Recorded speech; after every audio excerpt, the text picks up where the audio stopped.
nderuar pjesëmarrës.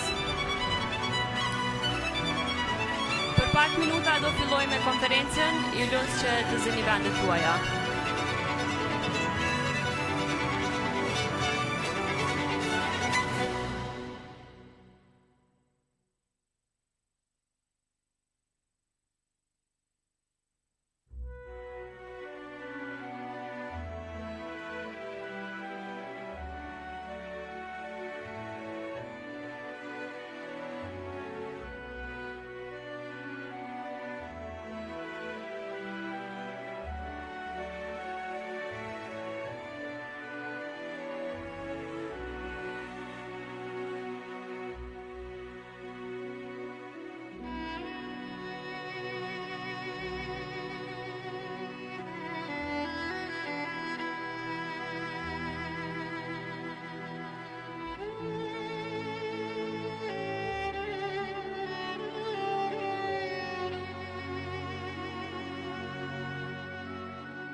Ju lutem gjithëve të zini vendet tuaja.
Për pak minuta fillojmë konferencën, ju lutem të gjithëve që jeni në korridor të vini të zëni vendet tuaja.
Mirëmëngjes zonja dhe zotrin, i nderuar zëvendës Ministër i Bujqësisë, Pilltarisë dhe Zhvillimit Rural, zotri Imri Demelezi, e nderuar zonja Rita Glavinca, udhëheqëse e Agjencisë Austriake për Zhvillim në Kosovë, i nderuar zotri Mustaf Kastrati, përfaqësues i projektit promovimi i ndërmarrësisë nga Gizi Gjerman, të nderuar përfaqësues të bankave, kompanive të inputeve, dekan, profesor dhe student nga Fakulteti i Bujqësisë në Prishtinë, Kolegjit UBT dhe Universitetit Bujqësor të Tiranës, të nderuar përfaqësues të qendrave grumbulluese, shoqatave regionale dhe ju fermer nga Kosova dhe Shqipëria, të nderuar sponsor dhe partner tanë.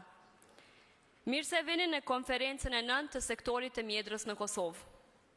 Unë jam Lindita Ibishi, sekretare gjenerale shoqatës nacionale mjedra e Kosovës dhe sot kam nderin të moderoj këtë ngjarje. Sektori mjedrave në Kosovë përfaqëson një nga degët më premtuese të bujqësisë, duke luajtur rol kyç në zhvillimin e ekonomive rurale dhe duke krijuar mundësi të mëdha për punësim dhe eksport.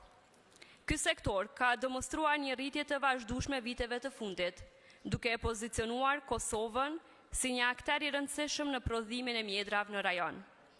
Megjithatë, ky vit ka sjellë sfida të mëdha për fermer. Breshuri i fuqishëm ka dëmtuar më shumë se 50 hektar me mjedër në rajonin e Prizrenit dhe për më tepër, temperaturat ekstreme kanë ndikuar negativisht në rendimentin e mjedrës dhe në uljen e cilësisë së prodhimit. Por pavarësisht këtyre sfidave, fermerët e Kosovës kanë treguar një motivim të jashtëzakonshëm. Përkushtimi i këtyre për këta sektor është reflektuar në mbjelljet e reja që janë realizuar këtë vit dhe që kapin shifrën deri në 100 hektar. Tema e këtij viti, përshtatja e kultivimit të mjedrës ndaj sfidave klimatike, është më e rëndësishme se kurrë. Sepse ndryshimet klimatike po sfidojnë jo vetëm mënyrën se si kultivojmë, por edhe vetë qëndrueshmërinë e këtij sektori. Prandaj, adaptimi ndaj këtyre ndryshimeve nuk është thjesht një domosdoshmëri, por edhe një mundësi e inovuar për të përmirësuar metodat punës dhe për të ndërtuar një të ardhme më të qëndrueshme. Për të hapur zyrtarisht konferencën, ftoj para jush zëvendës Ministrin e Bujqësisë, Pilltarisë dhe Zhvillimit Rural, zotri Imri Demelezi. Zotri Demelezi, fjala është për ju.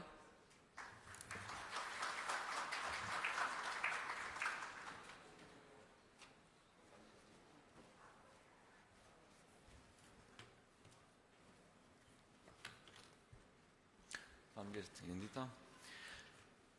E nderuara zonja Glavica nga Agjencia Austriake për Zhvillim, i nderuar zoti Kastrati nga Giz, i nderuar zoti Lepaja nga shoqata mjedra të Kosovës, i nderuar zoti Schaumberger nga Karitasi Zvicran, të nderuar përfaqësues nga Akademia dhe komuniteti i donatorëve, të nderuar kolegë nga Ministria e Bujqësisë dhe institucione tjera, të nderuar fermer dhe pjesëmarrës nga vendi dhe rajoni. Është një kënaqësi e veçantë të jem sot këtu në konferencën për mjedrën e Kosovës, të satën herë me radhë, që nxjerr në pa rëndësinë e mjedrës si një nga kulturat më rëndësi në bujqësinë dhe ekonominë e Kosovës. Mjedra me potencialin e saj të jashtëzakonshëm, jo vetëm që ka dëshmuar rëndësinë e bujqësinë e Kosovës, por edhe në ekonominë e saj dhe në jetën sociale të shoqënisë. Mjedra me potencialin e saj të jashtëzakonshëm ka kontribuar dhe angazhuar më shumë se 2500 persona të punësuar drejt për drejt në këtë sektor, ku reflekton një kontribut të madh në fuqizimin ekonomik të sektorit bujqësisë dhe të vendit. Ministria ka investuar me mbi 300 milion euro në mbështetje financiare për fermerët, përfshirë këto edhe kulturat manore si mjedra. Brenda kësaj përpjekje, 1.5 milion euro janë dedikuar posaçërisht për këtë sektor përmes skemave mbështetëse të granteve dhe subvencioneve, reflektuar me përkushtimin tonë për zhvillimin e kulturave me potencial të lartë për eksport. Sot, 96% e prodhimit të mjedrës eksportohet, duke gjeneruar 7 deri 7.5 milion euro. Si frut i freskët apo i përpunuar, mjedra e Kosovës shkëlqen në tregjet evropiane për cilësinë dhe vlerën e saj, duke forcuar kështu bilancin ton tregtar dhe promovuar vlerat e vendit ton. Mjedra nuk është vetëm një produkt i rëndësishëm për ekonominë tonë, por edhe për shëndetin e popullatës. Nëse flasim për praktikat evropiane inovative, mjedra është një nga sektorët më të avancuar në përdorimin e teknologjisë, ku shumica e plantacioneve përdorin sisteme të ferdigimit digital, duke siguruar kontroll të saktë mbi kushtet e rritjes dhe masa parandaluese për reduktimin e dëmtuesve. Kësi masa, sigurisht se ne si Ministri dhe Qeveri Kosovës do të synojmë të implementojmë edhe në sektorët ose në sektorët tjerë të bujqësisë. Gjatë vizitave të shumta të fermerët, kemi parë shembuj praktik të përkushtimit dhe inovacionit, kjo fal punës së ekspertizës dhe përkrahjes financiare dhe përfitimeve po ashtu financiareve. Ndryshimet klimatike mbeten një sfidë e madhe për bujqësinë, sidomos për kulturat e ndjeshme si mjedra. Për këtë arsye, ne po punojmë ngushtë me partnerë ndërkombëtar për të krijuar program për menaxhimin e rreziqeve natyrore që të ndihmojnë fermerët të përmballen me përmbytjet, thatësirat, fenomenet ekstreme në përgjithësi.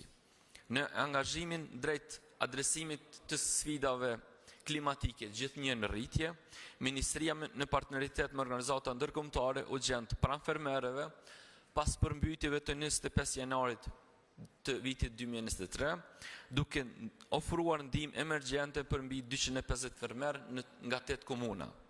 Veçanërisht Podojeva, e njohur si zemra e mjedrës në Kosovë, pësoi dëme të mëdha në këtë kulturë të çmuar.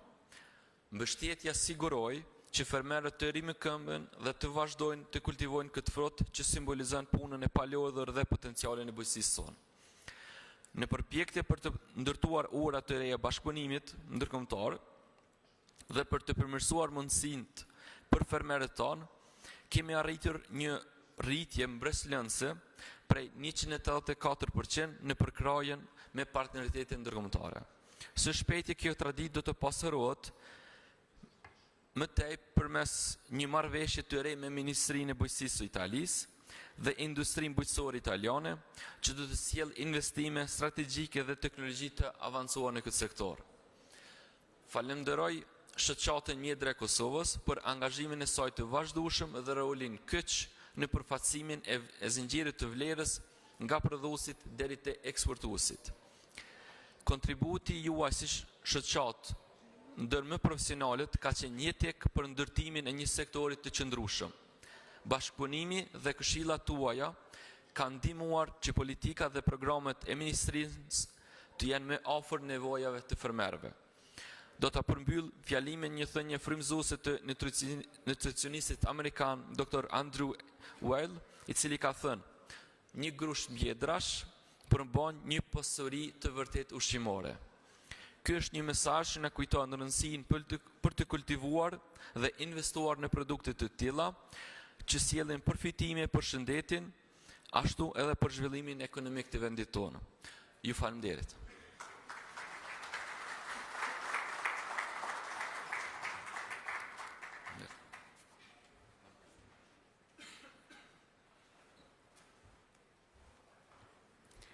Faleminderit zëvendës ministër për prezencën dhe mundësitë e bashkëpunimit me ju. Për një fjalë rasti tani ftoj zonjën Rita Glavica, udhëheqëse e Agjencisë Austriake për Zhvillim në Kosovë, e cila do na flasë më shumë për mbështetjen e projekteve ndërkombëtare. Faleminderit.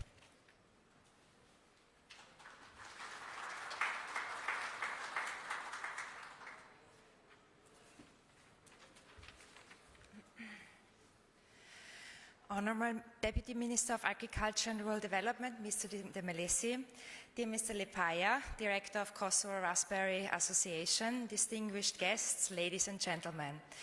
It is a special pleasure for me to join you today at this important event, the 9th International Raspberry Conference in Kosovo.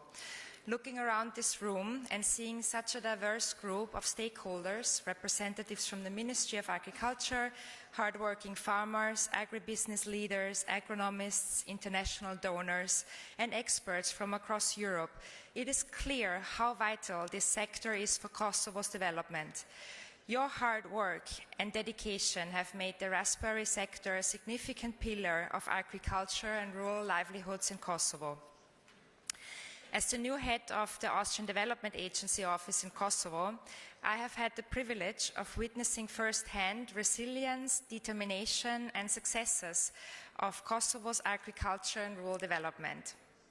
Austria's partnership with Kosovo is long-standing, encompassing various sectors to support the country's economic growth and sustainable development. For many years, we have been steadfast supporters of agriculture and rural development, recognizing its potential to drive economic inclusion, create jobs, and enhance the quality of life in rural communities. Our commitment to Kosovo's agriculture sector remains strong and consistent. This conference is a testament to that commitment. This is now the 4th Raspberry Conference supported by ADC funding. We are delighted to see its growth, both in size and in relevance, as it continues to serve as a platform for innovation, collaboration, and shared learning. Through the AREA program, implemented in partnership with Caritas Switzerland, we are working closely with the Kosovo government, national agriculture associations such as the Kosovo Raspberry Association, and leading agribusinesses. Our joint efforts are guided by a single goal: to support the people at the heart of agriculture, the farmers, the cornerstones of rural economies. These collaborative efforts are already translating into tangible benefits: economic growth and job creation, adoption of climate-smart agriculture practices, improved livelihoods for men and women farmers, and the promotion of healthy, local agricultural products. However, we cannot ignore the significant challenges posed by climate change, particularly in agriculture. Unpredictable rainfall, rising temperatures, and shifting weather patterns threaten not just crops, but entire livelihoods. The theme of this conference could not be more timely. By fostering collaboration and exchanges among stakeholders, we are equipping ourselves with new practices, innovative technologies, and shared knowledge to address these challenges head-on. Conferences like this provide a critical platform for developing practical, climate-smart solutions that will ensure the sustainability and resilience of agriculture in Kosovo and beyond. In conclusion, I would like to express my heartfelt gratitude to the Kosovo Raspberry Association for organizing this event, and to the Ministry of Agriculture for their partnership and steadfast commitment to rural development. I also extend my sincere thanks to Caritas Switzerland and the AREA program for their dedication and hard work, as well as to all stakeholders actively contributing to the positive development of agriculture in Kosovo. Together, let us continue to build a thriving and resilient agriculture sector that benefits farmers, communities, and the future of Kosovo. Faleminderit.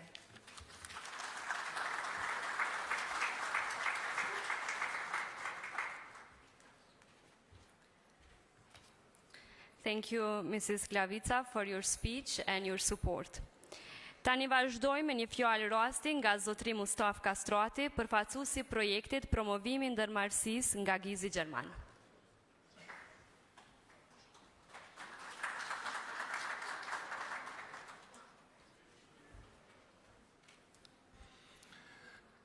nderuar zëvendës ministër dhe Melezi, nderuar zonja Glavica, të nderuar pjesëmarrës të institucioneve shtetërore dhe të gjithë organizatave tjera.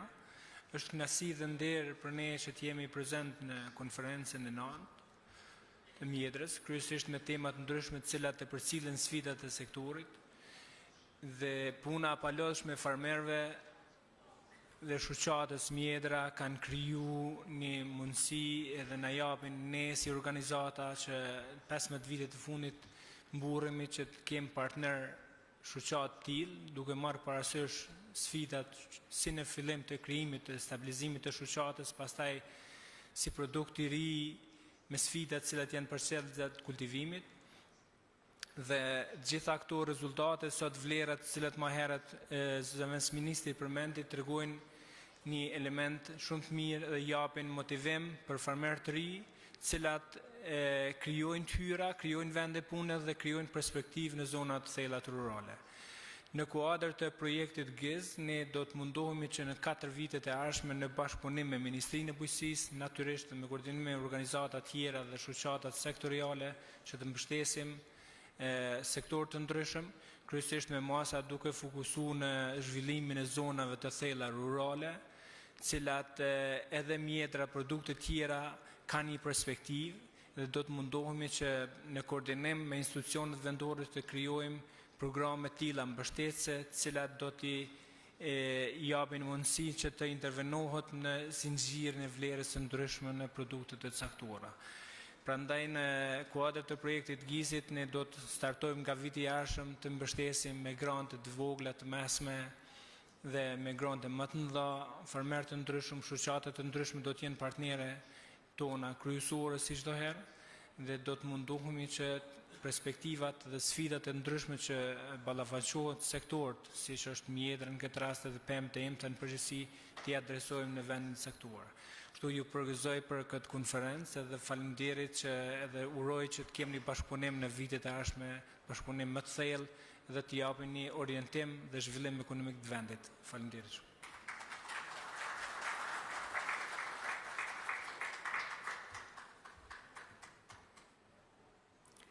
Ju falenderoj zotri Kasrati për prezencën tuaj dhe mbështetjen e vazhdueshme. Tani zyrtarisht fillojmë edhe konferencën tonë. Për të filluar sesionin e parë, kemi kënaqësi të dëgjojmë zotri Kujtim Lepaja, i cili do të na ofrojë një pasqyrë të trendeve dhe sfidave aktuale të industrisë së mjedrës në Kosovë. Zotri Lepaja, skenash për ju.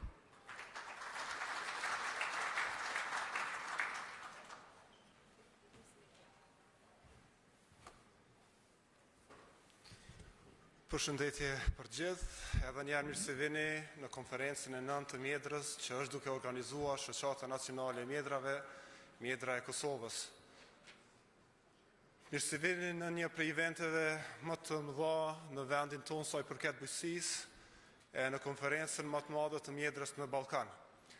Vetë fakti që jemi duke organizuar konferencën e 9 tregon që kemi një industri, kemi sipërfaqe, kemi prodhim, kemi rendiment, kemi probleme, kemi sfida klimatike, prandaj dhe sot jemi mbledhur që ta organizojmë këtë konferencë.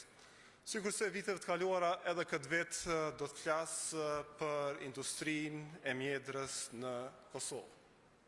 Sa ishte viti 2024 më i mirë se viti 2023, do ta tregoj gjatë prezantimin tim. Mirë, çmimet ishin dukshëm të mira, kërkesat ishin jashtëzakonisht të mëdha nga tregu evropian, mirë po dhe sfidat klimatike ishin prezente në vendin tonë edhe pothuajse në të gjithë Evropën.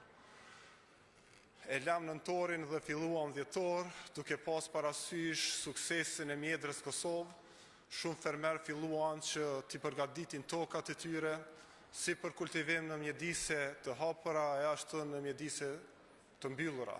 E do të veçohen dy komuna, komuna e Pejës dhe komuna e Deçanit, të cilët kanë filluar tani me një hovë më të madh në kultivim të mjedrës.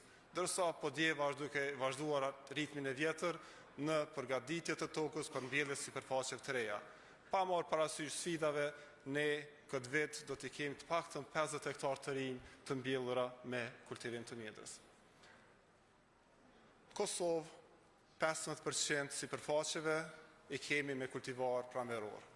edhe konferencat e kaluara kanë paraqitur disa për problemeve, sidomos nga ngricat dimërore duke na i dëmtuar llaftarët.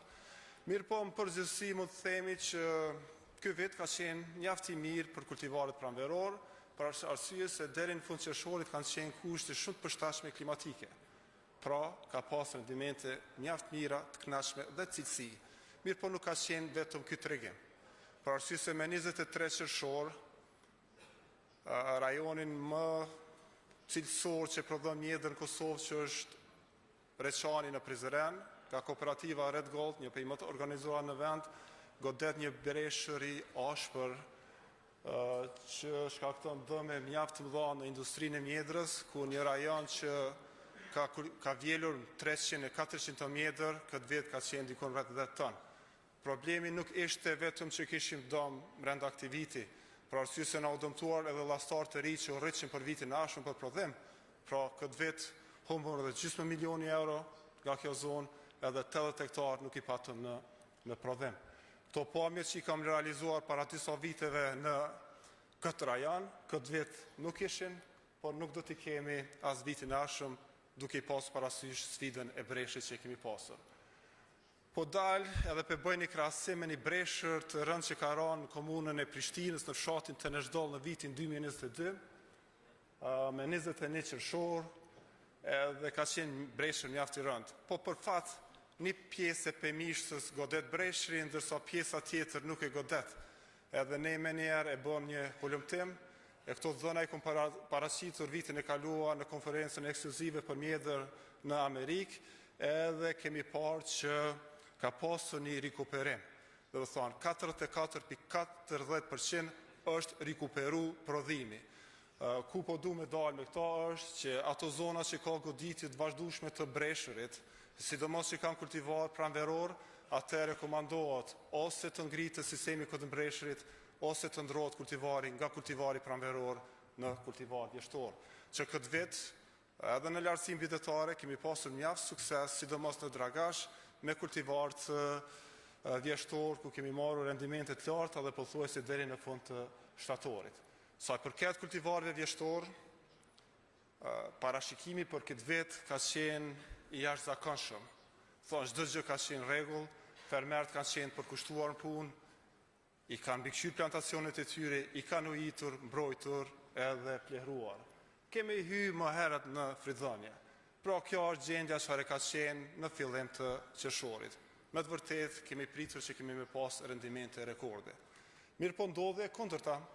Në fund të gushtit e kam realizuar këtë video, dhe thonë, nga fillimi korrikut deri në fund të gushtit 35 ditë kanë qenë mbi 35 gradë Celsius, duke na e stopuar prodhimin, rreth 3 javë apo 4 më herët. Me të vërtetë ka qenë goditje mjaft e madhe e industrisë, për arsye se kemi pritur rendimente mjaft larta për një sipërfaqes. Mirë po, ky problem nuk është vetëm te ne. Ky ka qenë prezent edhe në të kaluarën.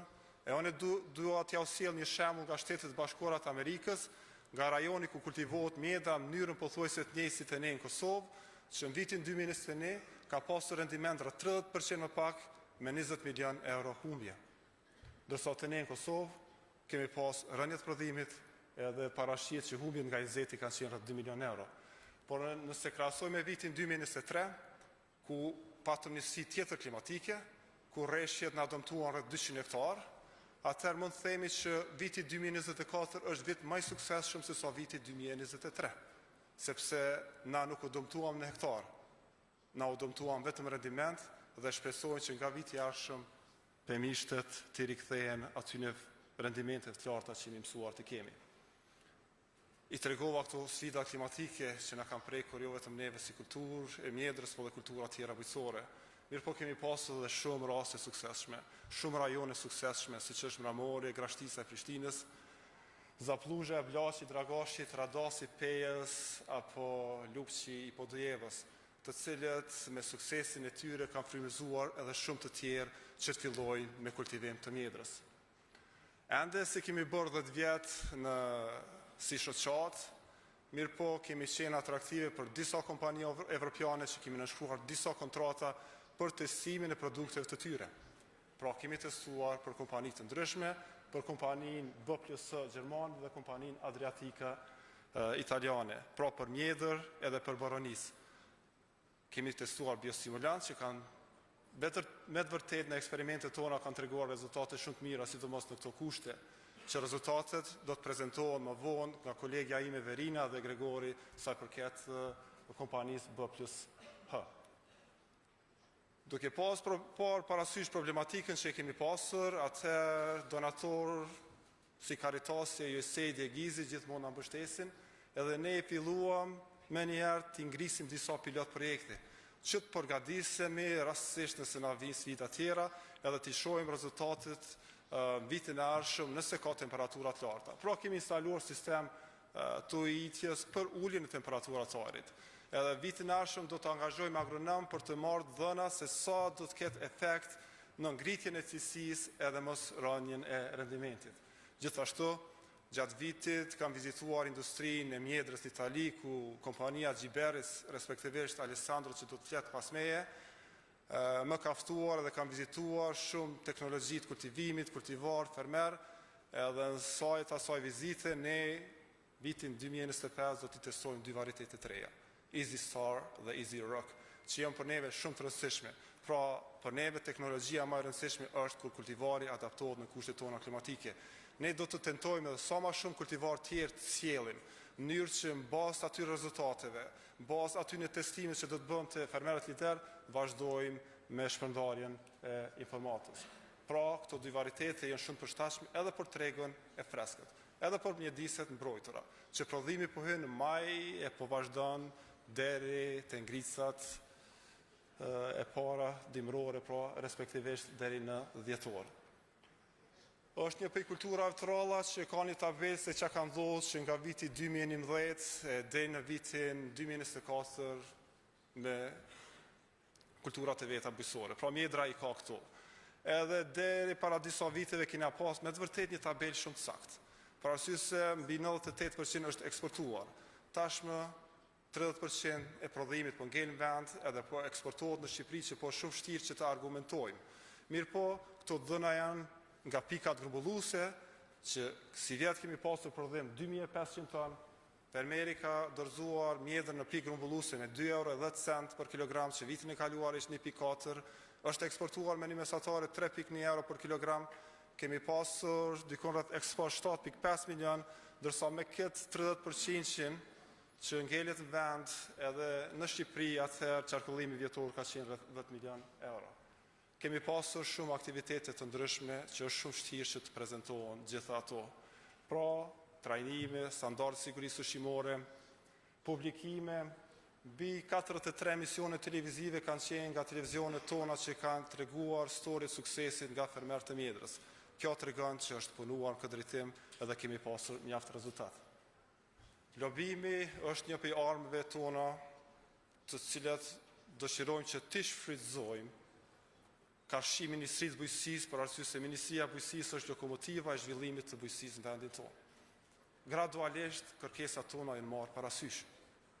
Subvencionet, disa burokraci janë eliminuar, mirë po ne kemi një qashje të hapur, lerish më themi, kur çmimet bijnë çdo 5 vite, të ketë subvencione shtesë, në mënyrë që ti motivojnë fermerët edhe të mbesin në sektor. Mirë po këtë vit e kemi hapur edhe një çështje tjetër me një ministri tjetër, Ministrinë e Financave. Kompanitë tona, të paktën 3 që i kemi identifikuar na, janë ndëshkuar pa drejtësisht nga OTK-ja me qindra mijë euro, edhe janë dobësuar duke mos respektuar që gjitha vendet e rajonit të respektojnë humbjet gjatë përpunimit apo siç njihet kallo. Nuk është si kur 1.000 ton mjedër një ngri, dalin 950. Pra, hyrjet dhe daljet nuk po përputhen, dërsa inspektorët nuk i kuptojnë. Kjo ka qenë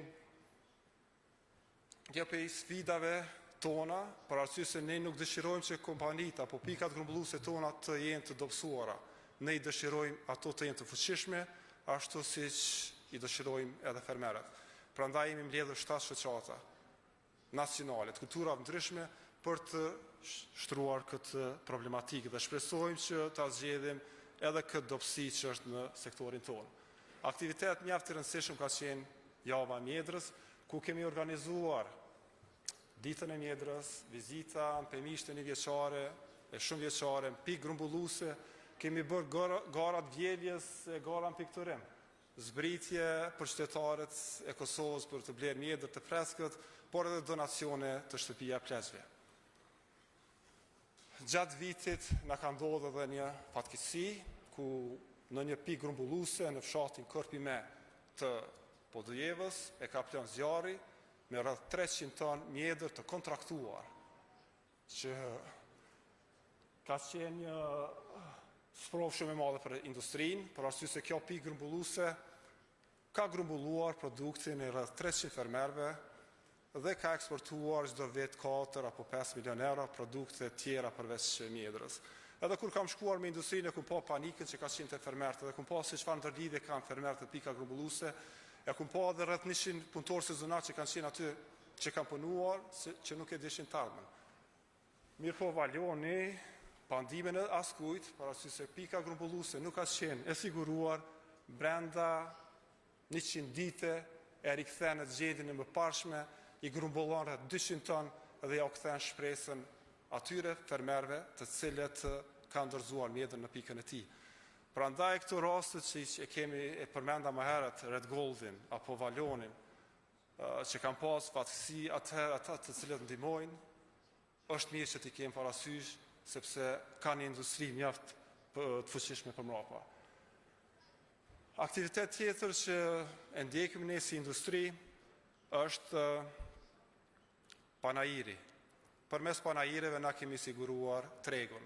Antarët tonë, mbi 10 panajire marrin pjesë, prandaj edhe kemi kërkesa të jashtëzakonshme për mjedrën e cila kultivohet në Kosovë, e cila është larg cilësisë nëse krahasojmë me mjedër Polonisë apo me mjedër të Ukrainës. Prandaj edhe në rrjetet tona sociale, sidomos në LinkedIn, që e kemi për ndërkombëtarët, pothuajse s'ka ditë që nuk na shkruan dikush për të kërkuar mjedër. Stoku në vendin tonë është i zbrazur edhe në rajon. Prandaj ne do t'i shfrytëzojmë këto potenciale në mënyrë që të kultivojnë sa më shumë mjedër, t'i përmbushim kërkesat tona të brendshme të eksportit, t'i rritim sipërfaqet me mjedër edhe të rritim mirëqenien sociale tek fermerët. Pra, tregu na ka edukuar edhe ne po duhet me ndjek trendet e tyre. Prandaj shumë kompani tashmë janë ngarë me tregun evropian, kanë bo inovacione, kanë ngritur vlerën e tyre të produktit në paketime të vogla. Tashmë qytetarët e vendit tonë kanë mundësi që ta blejnë këtë produkt edhe në vend, edhe në rajon, mirë po edhe në Evropë, ku sot disa prej tyre janë duke ekspozuar produktet e tyre. Gjithashtu, në fund do të flas edhe disa fjalë për industrinë e mjedrës në Shqipëri, për arsye se është prezente që nga viti 2014, edhe personalisht kam mbajtur disa ligjërata për të treguar benefitet si shëndetësore dhe ekonomike të këtij fruti të vlefshëm. Tashmë ata kanë rreth 10 hektar ku kultivojnë për tregun e freskët për të mbuluar industrinë e brendshme. Vitin 2022, profesori Endrit Kullaj më thirr në telefon nga Universiteti Bujqësor i Tiranës që ishte interesuar që të bjen një grup të fermerëve në Kosovë për të parë zinxhirin e vlerës mjedrës. Ne i pritëm edhe i realizuam disa vizita së bashku, prej pemishteve e deri tek grumbullimi i tyre. Vitin 2024 më telefonon Gizi nga Shqipëria që Ambasada Britanike dhe Gizi në Gjerman dëshirojnë që ti pilotojnë disa projekte në kultivim të mjedrës në qarkun Kukës dhe Dibër, në mënyrë që e kanë zgjedhur kulturën e mjedrës për të ndaluar migrimin. Dhe ne mbështetëm, asistuam, edhe vitin e ardhshëm do të mbjellën sipërfaqet e para në këto kodrat, këto fushat e bukura të rrethuara me kodra. Po pse po zhvillohet, edhe pse jemi ne të interesuar që ta zhvillojmë mjedrën në Shqipëri, është për arsye se ne kemi treg jo për 2.500 apo 3.000 ton, po për 10.000 ton. Pra, një për arsyeve është sepse industria e mjedrës Kosovë qëndron përmbrapa. Çdo kokur mjedër, nëse ngelet pashit, atëherë janë zotuar grumbullues tanë që ta blejnë për arsye se ne kemi treg. Prandaj, ne si vend nuk konsiderojmë që kemi konkurrencë.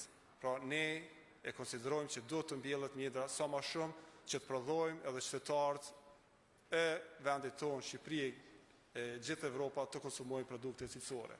Prezentimin tim po e përfundoj me një prej aktiviteteve më të këndshme që kemi realizuar gjatë vitit, me fëmijët, ku kemi organizuar shumë vizita në për plantacione të ndryshme, në për qendra grumbulluese, kemi mbajtur prezentime për të mirat shëndetësore që i jep mjedra, edhe ato ekonomike.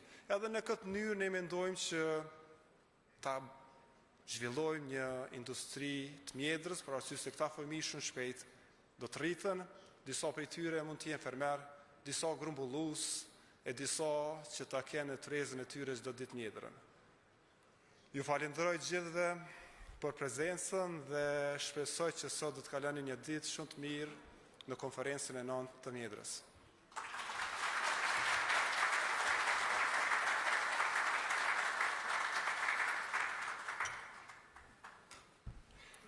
Faleminderit zotri Lepaja për prezantimin tuaj. Tani vazhdojmë tutje. Diskutimi i panelit tonë të parë do të fokusohet në gjendjen aktuale dhe të ardhmen e industrisë së mjedrës në Kosovë.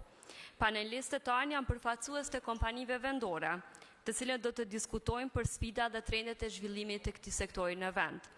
Ftojmë para jush zotri Bejtush Gashi nga kompania Eurofruti, zotri Alban Shabani nga kompania Joni Sh, ndërkaq paneli do të moderohet nga zotri Naim Krasniqi, menaxher në Agrodev.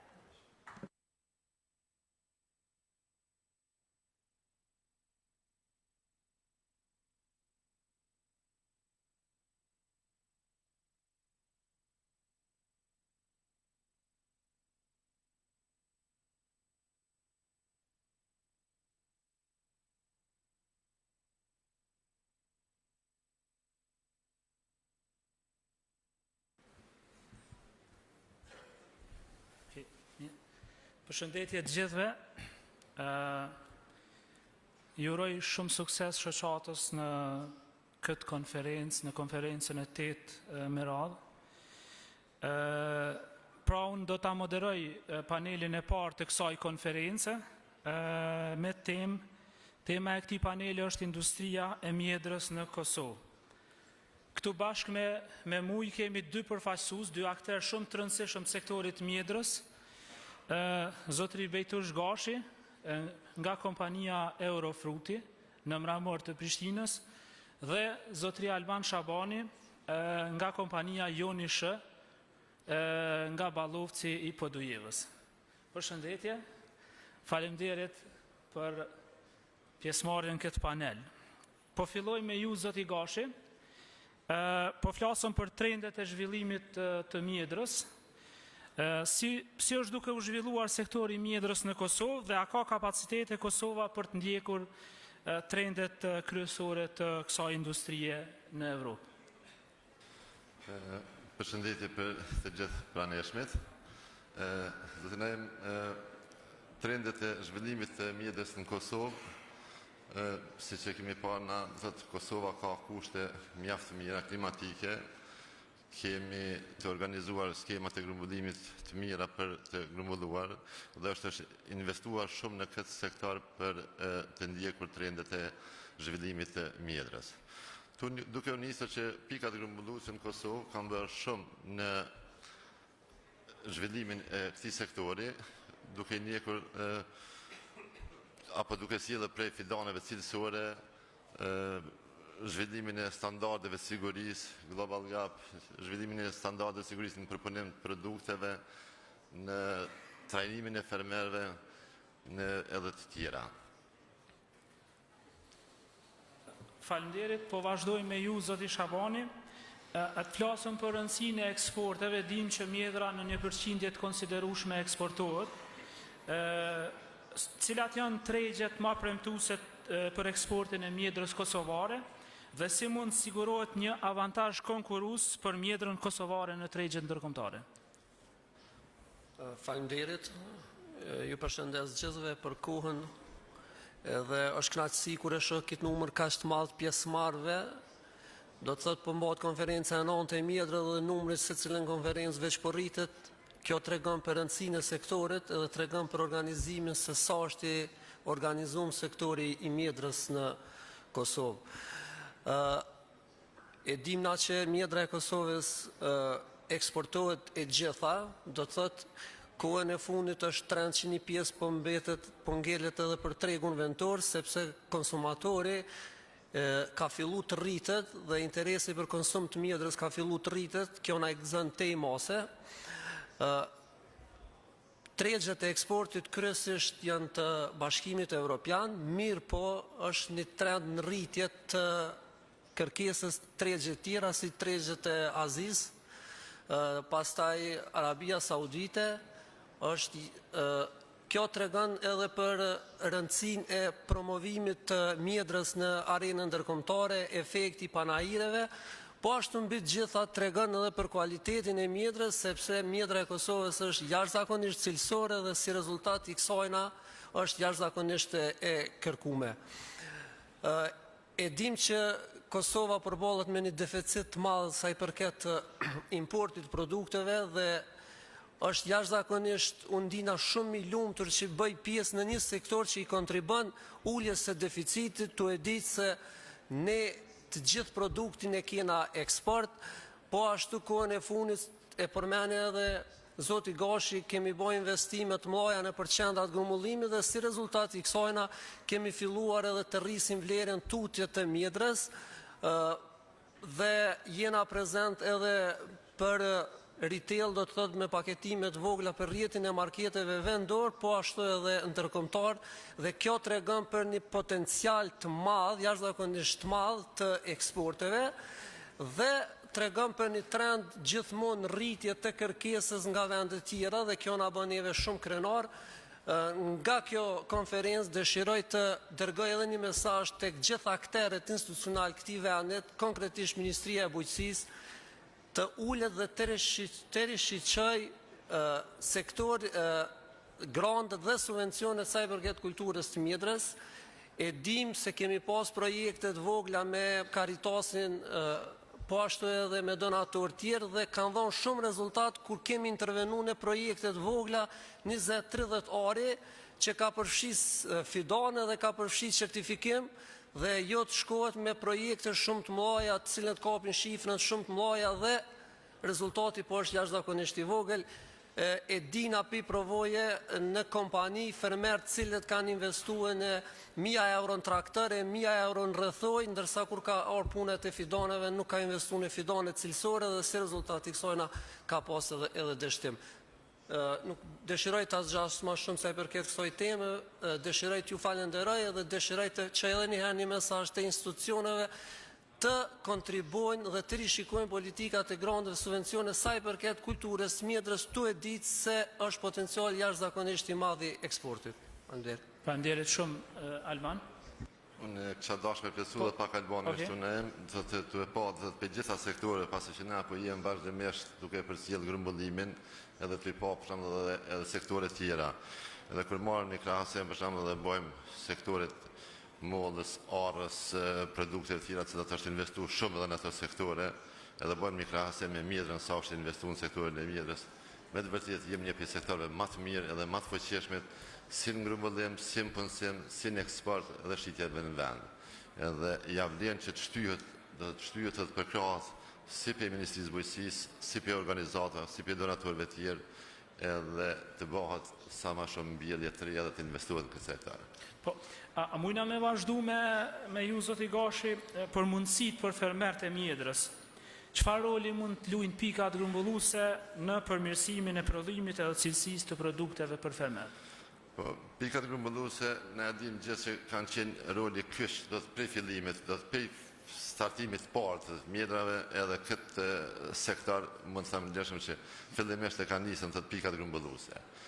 Unë jam një prej pikës grumbulluese të parëve në Kosovë që kemi filluar në sjelljen e fidaneve në Kosovë dhe të nxitjen e fermerëve për mbjellje edhe mbjellje që i kemi krijuar. Do të si sot më kujtohet do të kur ka qenë në vitin 2012 apo 2013 kanë filluar hapi i parë, edhe kemi pas të vazhdimisht të bisedu, të nxit fermerët, për me bo mbjellje. Kemi pas edhe vite të ronda, dhe thëtë kur ka pas mbjellje shumë, edhe s'kemi pas sot kushte për shembull për me grumbullu, s'kemi pas kapacitete, s'kemi pas teknologji, ndërsa sot pikat grumbulluese luajnë një rol shumë keq.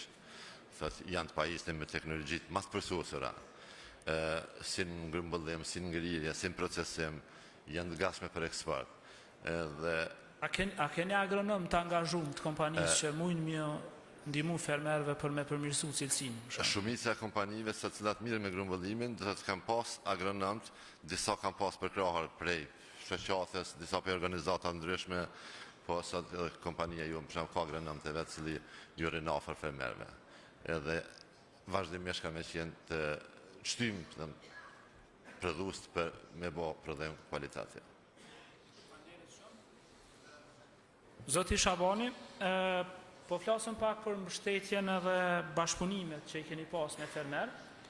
Si përfaqësues i kompanisë Joni Sh, si mund të kontriboni kompania juaj në mbështetje të fermerëve për zhvillimin e sektorit të mjedrës, duke bashkëpunu normalisht edhe me donatorë dhe me aktorë tjerë, edhe a mund të na japni ndonjë shembull konkret apo zgjidhje që keni implementuar në këtë drejtim? Faleminderit. Unë mendoj se qendrat e grumbullimit janë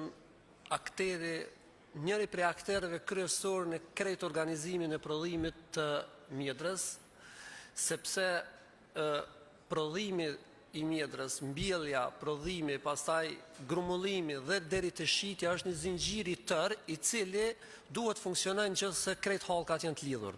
Nëse një hallk shkputet dhe nuk e kryen rolin e vet këtu, atëherë këtu kemi probleme.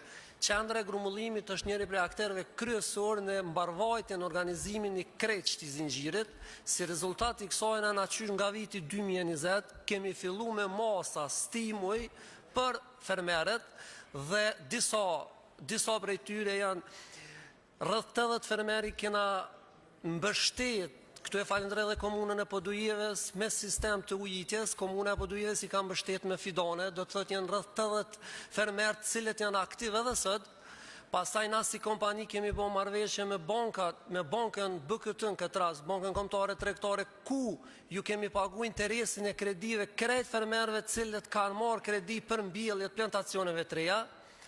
Po ashtu i kena mbështet me certifikim si Global Gap dhe trajnime fermerët, dhe non-stop e kemi pas agronomin teren. Si rezultat i krejt kësaj, na për marrë një shembull, ne si kompani kemi fillu aktivitetin 2018, dhe më kujtohet vitin 2018 kemi pas rreth 32 fermerë, ndërsa si rezultat i stimujve dhe si rezultat i krejt politikave që i kemi bërë, sot kur po flasëm në kompanin tonë gravitojnë rreth 450 fermerë, të cilët bëjnë produkt mjedrës, jena jashtëzakonisht kënaqur se krejt këtë zinxhir kemi arrit me kontrollu dhe në Kosovë, sipas gjitha evidencave, këtu mund edhe institucionet më korrigju, nuk kena kthim të produktit për shkak të pesticideve. Kjo si rezultat i disiplinimit fermerëve dhe kjo neve na gëzë te i mose, po kjo është edhe si rezultat i kontrolles dhe i aktivitetit që na si kompani e kemi shtreh. Faleminderit shumë zoti Shabani, po vazhdoj me ju zoti Gashit, po flasim pak për diversifikimin e produkteve dhe inovacionet. Krijimi i produkteve që synojnë konsumatorin e fundit apo konsumatorin final, si në rastin e juaj me brandin -0, i cili përfaqëson padyshim një inovacion të rëndësishëm sektorin e pemëve timta, jo vetëm Kosovë, por edhe ma gjerë. E i kam një dynë në pyetje të shkurta, si është prit ky produkt në tregjet vendore dhe të eksportit, edhe dyta, sa kohë parashikoni të jetë e nevojshme për zhvillimin e këtyre brendeve në mënyrë që të jenë plotësisht konkurruese në tregun evropian?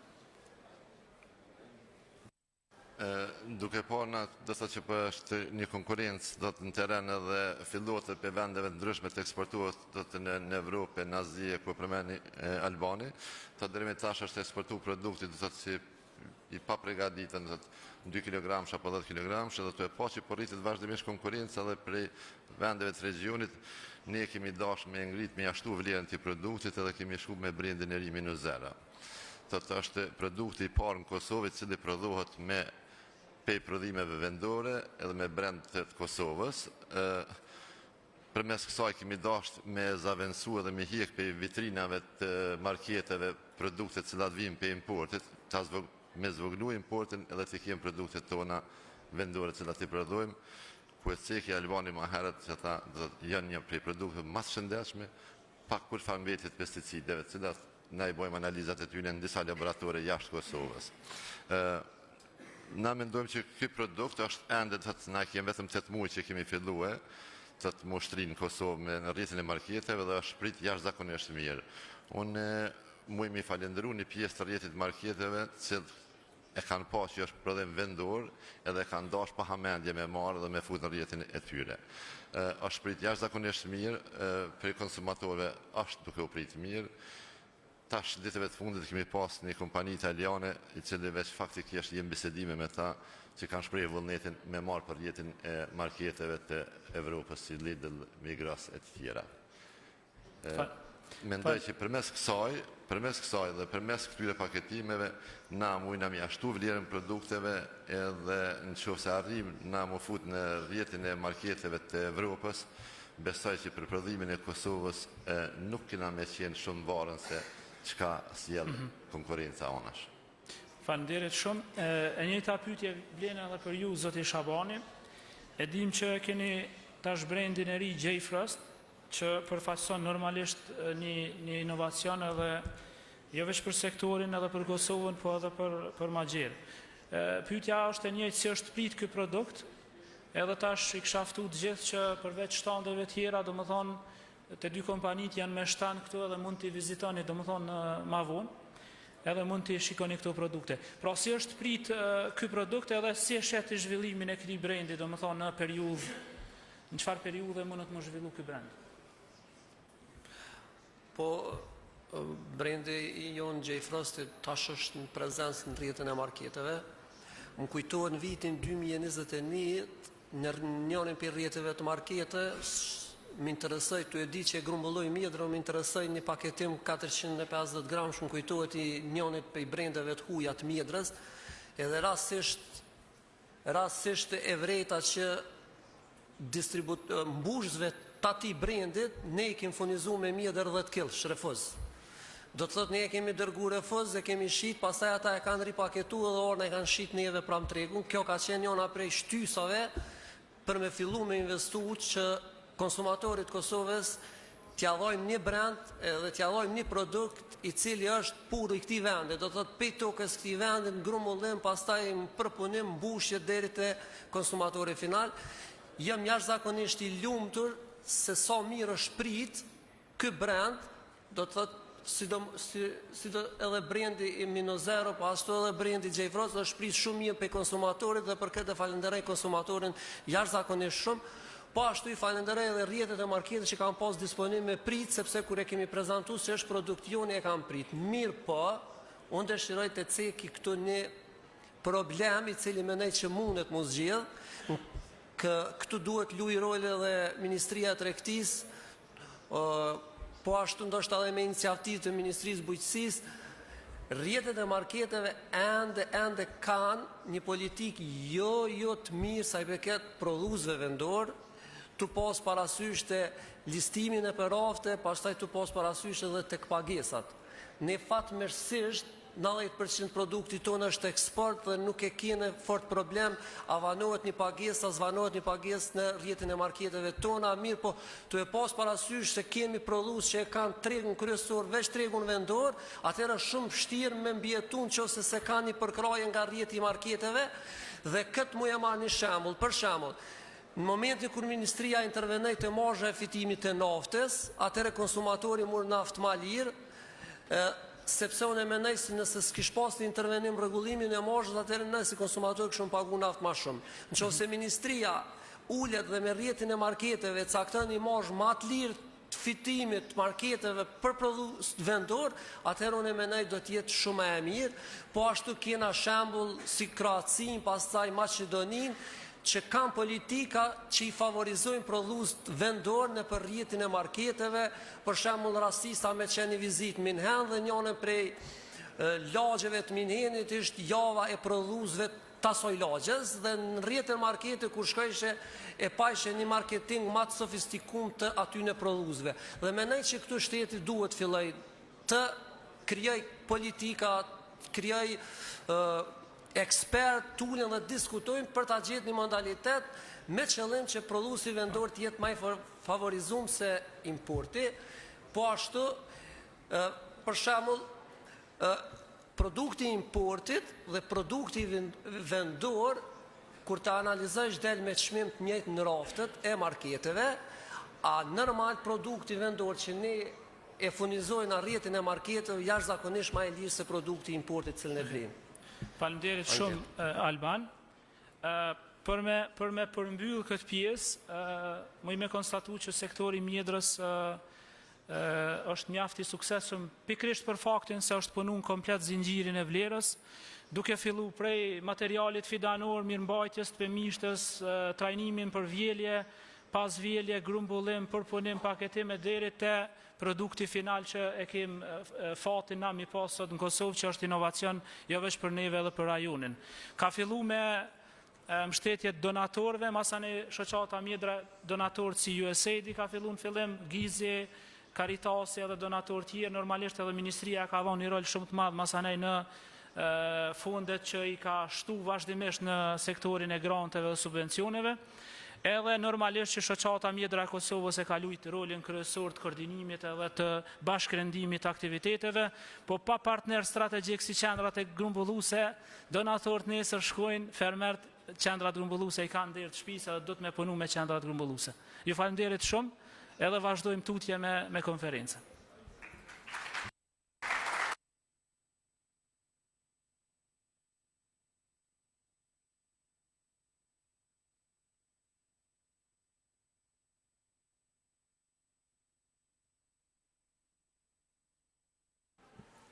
Ju falemderit zotri Gashi, Shabani dhe zotri Krasniqi.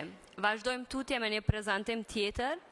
Tani kalojmë në një qasje ndërkombëtare mbi industrinë e mjedrës. Ftoj para jush zotri Aleksandër Gualandi nga Gjiberris në Itali për të ndarë me ne konceptet e fuqizimit të industrisë së mjedrës.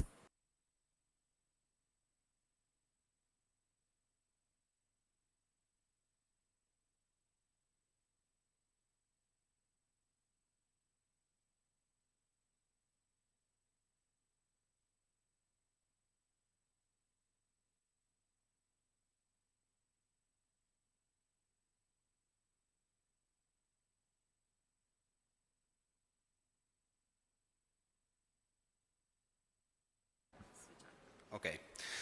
Good morning to everyone. I want first of all to thank you for this invitation. It's an honor for me to represent my company in this nice event. It's only my first time that I am in Kosovo after 8 years of experience in the berry industry, starting from breeding, plant propagation and variety development. I'm sure that when I go back home, I will be enriched by your experience that is quite different from my previous experience growing raspberries in soil in open field. And I hope at the same time that I can leave you something from my experience. I will introduce who we are, what we do, and then I will describe which are the concepts that we developed and we are daily developing in our activity. And at the end, I will focus a bit more in one of these in order to describe a bit more in a technical way which are the varieties that we think can be beneficial for this country. So, who we are Molari Berries and Breeding. All the people that works for Molari Nursery and G-Berries are at the same time Molari people. What I mean is that in our daily activities we are different people that have different tasks, but we have different point of view of the berry industry. And so when we are all together, we put together the ideas and we try to develop something that can be beneficial for the whole berry industry. And in the practical in the practical way, when we have to create something practical, we do it through the two companies that are Molari Nursery and mjedres. To describe a bit better what we do, the berry industry is moving fast. There are climate changes, market changes, ventures of companies, new emerging areas of production, and different people needs that are changing day by day. We need to connect all the different players involved in the market. And these players are breeders, nurseries, growers, marketing companies, and customers. We strongly believe that there is growth for ourselves as individuals, I mean, us, you, everyone, as individuals only if all the players grow together. To describe a bit better which are the activities that the two companies, Molari Nursery and mjedres, are doing, now focus a bit more in the detail on the nursery. We are a nursery that is having a quite broad portfolio of varieties, and we are specialized only on berry plants. What we do are raspberries, blackberries, and blueberry plants.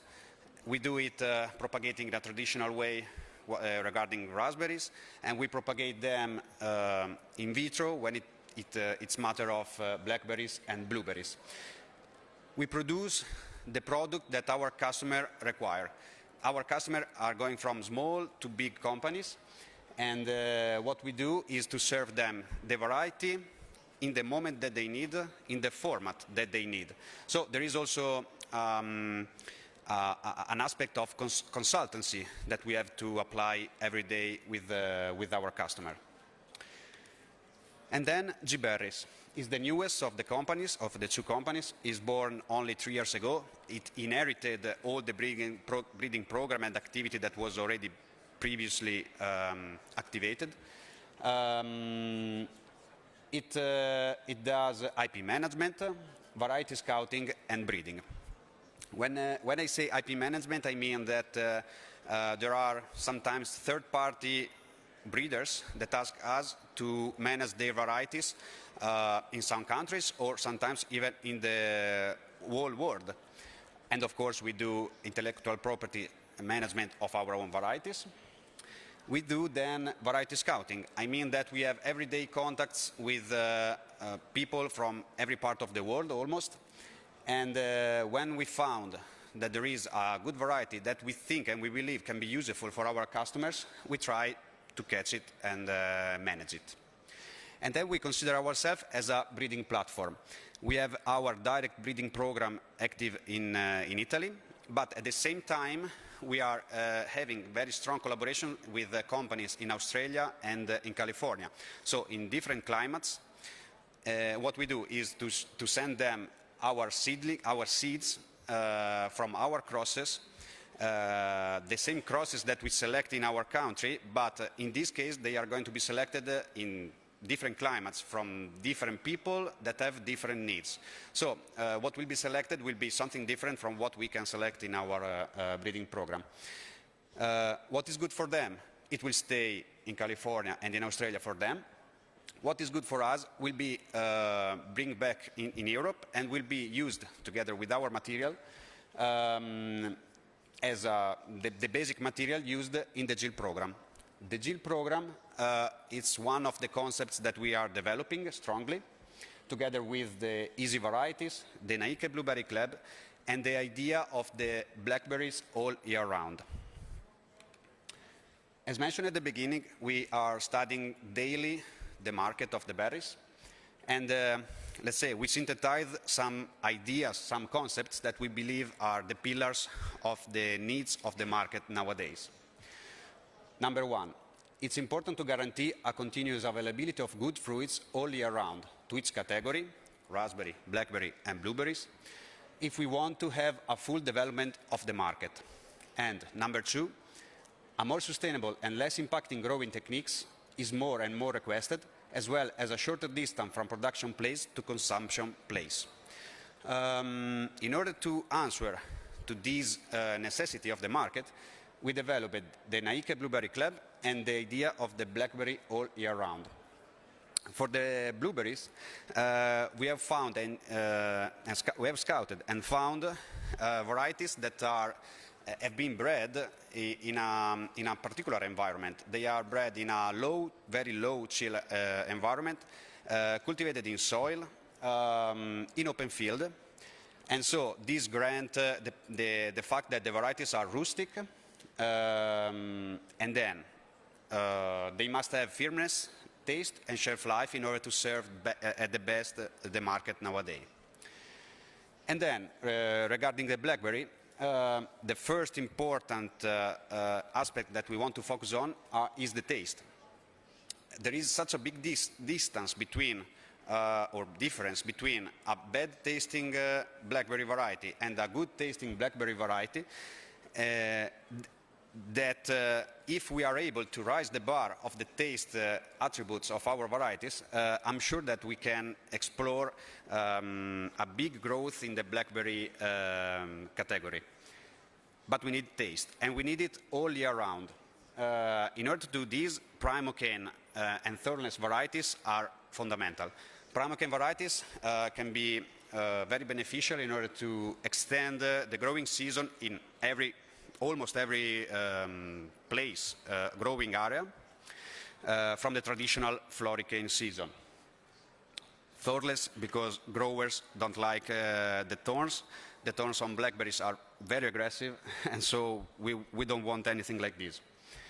And of course, every blackberry variety must have a long shelf life in order to stand long and in order to arrive in the proper way, in the proper shape in the mouth of the consumers. Of course, we need also low chill varieties because in this way we can extend even more the calendar of production in the closer area. When I'm referring especially, for instance, to Europe.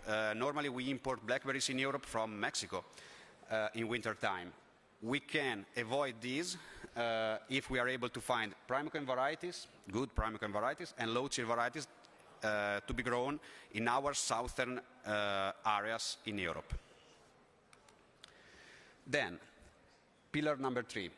An increase in the offer of new varieties is somehow giving more possibilities, but at the same time, less time to evaluate them and find the right variety for each company. Number 4. There is not anymore the space for a single variety, good for everyone. And that's why there are some companies that asked us for a customized breeding. We do this into the GIL program. There are some European and Moroccan companies that are part of this GIL program. All of our seed selections and activity, breeding activity, is for them. We are in constant contact with them. They come to visit our test field. They can see everything that we do. We do organize panel tests with them. And each of them will have different needs and different requirements from the variety that they have to choose. And our dream is to arrive at, one day to have one different variety chosen by every one of the company participating to the GIL program. That's the dream that we have, because that variety will be exactly what they need in order to serve their growers for their specific market. And then, pillar number 5, the trend in the last years has been to extremize the varieties, improving tremendously the fruit qualities as requested by the fruit sellers, in order to satisfy the customer's experience. And number 6, the varieties are better in fruit quality, but not better in terms of rusticity, adaptability, and management as the grower requires. And that's why we thought to create the easy concept. What means easy? Of course, easy varieties for the grower point of view. It's not that we are forgetting about the characteristics requested by the other players of the berry industry. On the contrary, but the focus here is the grower. The variety must be easy for the grower, and we will see later what we mean. The variety in question now included in this concept are Easy Star and Easy Rock.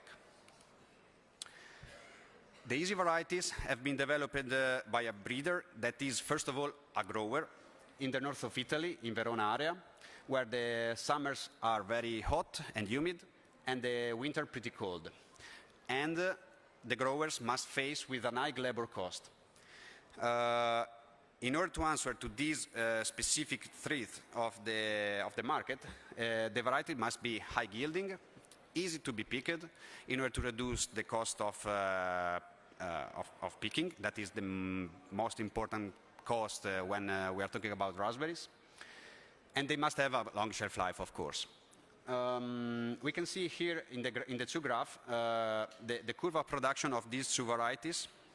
When they've been planted, it was end of April as a plug plant. They started to produce in middle of August. And you can see the two lines regarding the Easy Star and Easy Rock. They are different varieties that can be combined together. Easy Star is producing for a longer period in a smoother way without peak of production. Easy Rock, on the contrary, is producing with a more concentrated peak of production. And this pattern is the same both in the Primocane as well as in the Floricane. The total production that the grower had from these plants is being 35 tons per hectare in the two cycles. That is pretty high.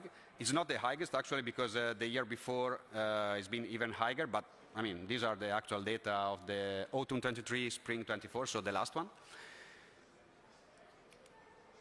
And then I want to stress a little bit also on the picking speed. You can see on the top part of the chart, the graph of the yield week by week, and below you can see the picking speed reached in those weeks by, in average, by all the pickers of that company. In the Primocane season, it's normal to have between 5, but most of the time 6 and 7 kilograms picked per hour as an average again. An average that includes the bad and the good pickers. And in the Floricane season, we have been constantly over 8 kilograms picked per hour. The varieties are already present, even if they are new, are already present in several parts of the world. Europe, from Poland, England, until south of Italy. In Morocco, in Mexico, in India, in Middle East, and many other countries already. You can see that even if most of the time we grow in substrate, they can be grown also in soil. On the right side, you can see a couple of pictures of, on the top, a field in Mexico, and below there is a plantation in the north of Italy.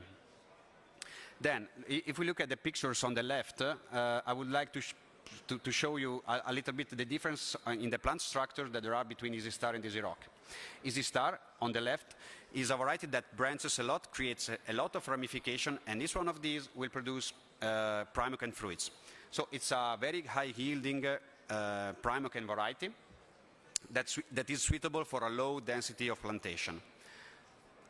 On the right, we have Easy Rock, that is again another Primocane variety, but has a different plant behavior.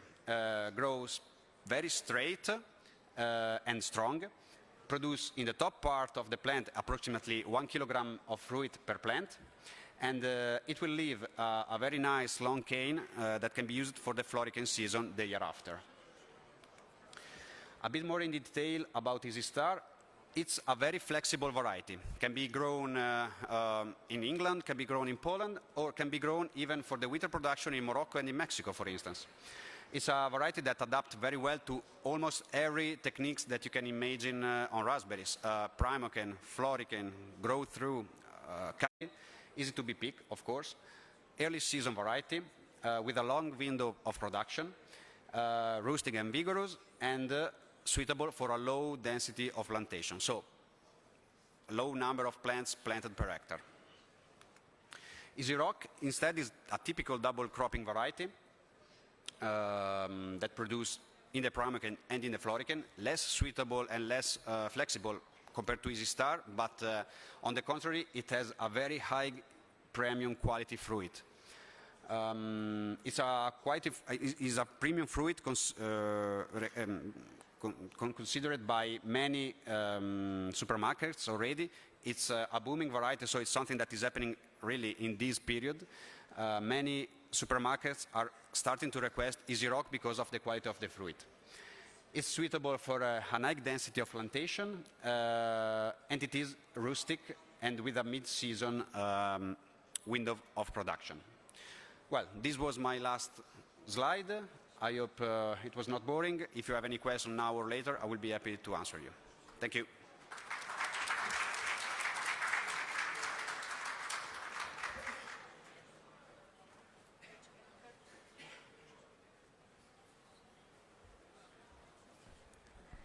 Thank you, Mr. Gualandi, for your presentation. Vazhdojmë tutje.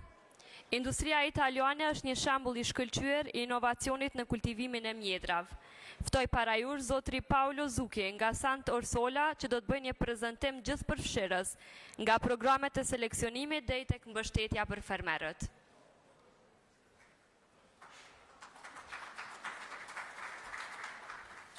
Thank you and good morning, everybody. It is a pleasure and an honor to have been invited to talk in this conference. I'm Paolo Zucchi, breeders at Sant'Orsola SCA. SCA stands for Agricultural Cooperative Society, and we are proud to be the Italian leading company in the Italian small sector market. I have been asked to focus my presentation on titled Sant'Orsola SCA Breeding Growers and Beyond, on how our cooperative thrives through a strong relationship with its growers. And despite the title, I will start from the beyond and work my way back to the breeding. I will show you a video clip and then I dive deeper in some topics. Let's start with some history. Our journey began in the 70s in the Mocheni Valley, nested in Trentino, northern Italy, where 15 pioneering growers started cultivating and marketing strawberry. By 1975, Sant'Orsola Scar was founded, and in 1981, a new headquarters boosted our business. The growth through recognized as a producer organization. In 2002, we set our experimental field, and in 2017, we built our village district that continues to evolve by fostering research and innovation. Sant'Orsola's goal is to produce the Italian market year-round. So let's see our crop, and let's start with the raspberry. Yes, I noticed the ugly raspberry, but probably in the supply also zero residue raspberry, certified to chemical levels below the analytical detection limits. And our raspberry are picked handily, and we pack them in the field in a plateau of 8 boxes of 125 grams each. Another increasing crop is the blue. Supply the market also with zero residues.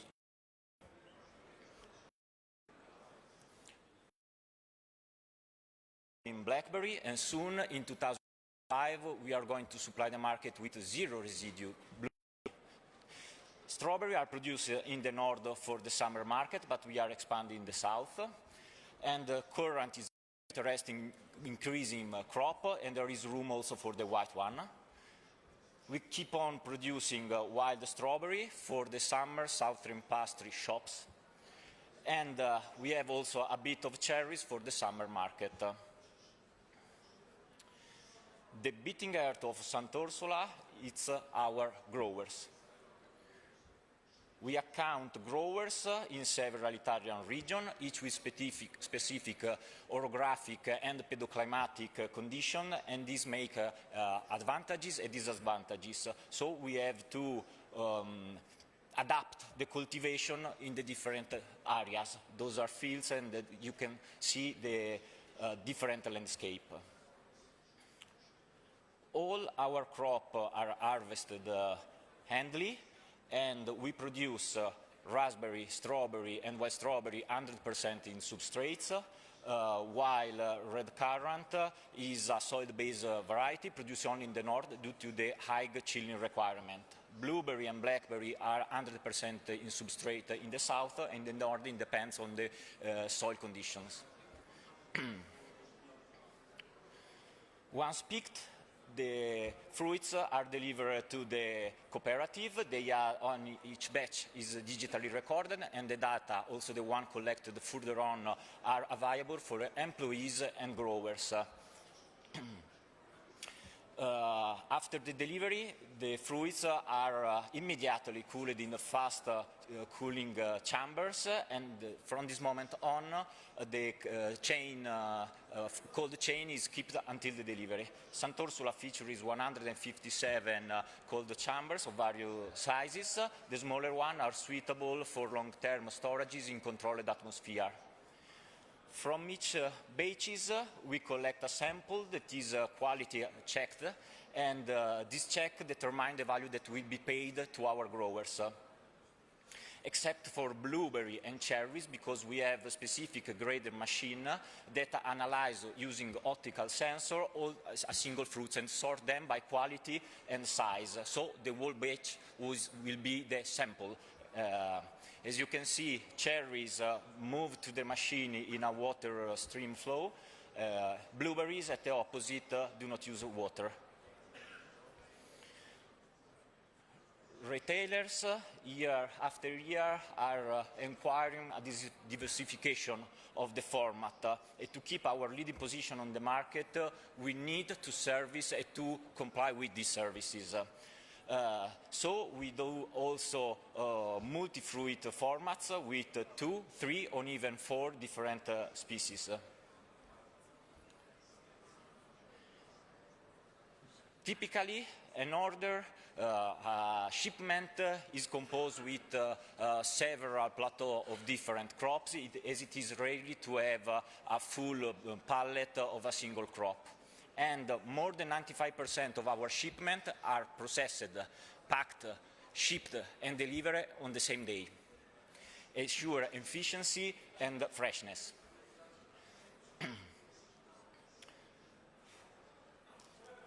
We come back to our production area. As you can see, we have production area in different regions, and this allows us to harvest, to increase the harvest season.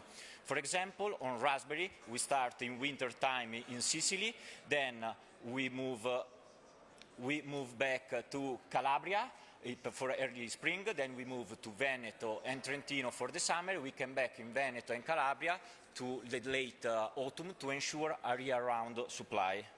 I'm sorry, the pointer doesn't work.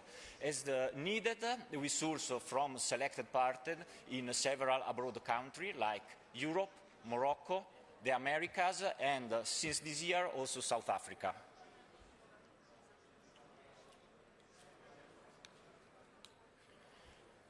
Notably, we won for our blueberry zero residues the 2022 year product, and we're very proud. Those are the certifications that ensure the quality of our process.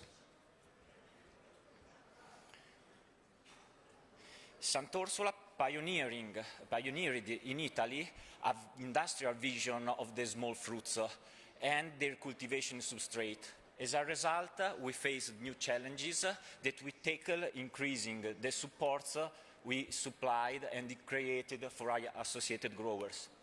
We established an agro-supply store specialized in substrate farming equipments, not only fertilizer, chemical and substrate, but also watering equipments and everything connected to the tunnel structure. Sant'Orsola buys and stores plants on behalf of its growers, and these help in reducing the cost of plants. Furthermore, we can provide logistic services to the growers to ship all the goods to their field, directly to the field. Several fruit collection centers were created. We have at least one in each region and even 5 in Trentino. And this fruit collection center also offer a service of packaging warehousing supply. So within each delivery, the growers can simply refill the packaging as needed. Another branch of support are financial and administrative. Our growers do not have to pay for supply stores. The invoices are deducted from the value of the fruit delivered. And this system ensures that they do not have to rely on bank liquidity for this expense. In a similar way, also the packaging is not a cost for the grower because it's covered by the cooperative. Furthermore, Sant'Orsola allocates funds to allow farm investment of its growers.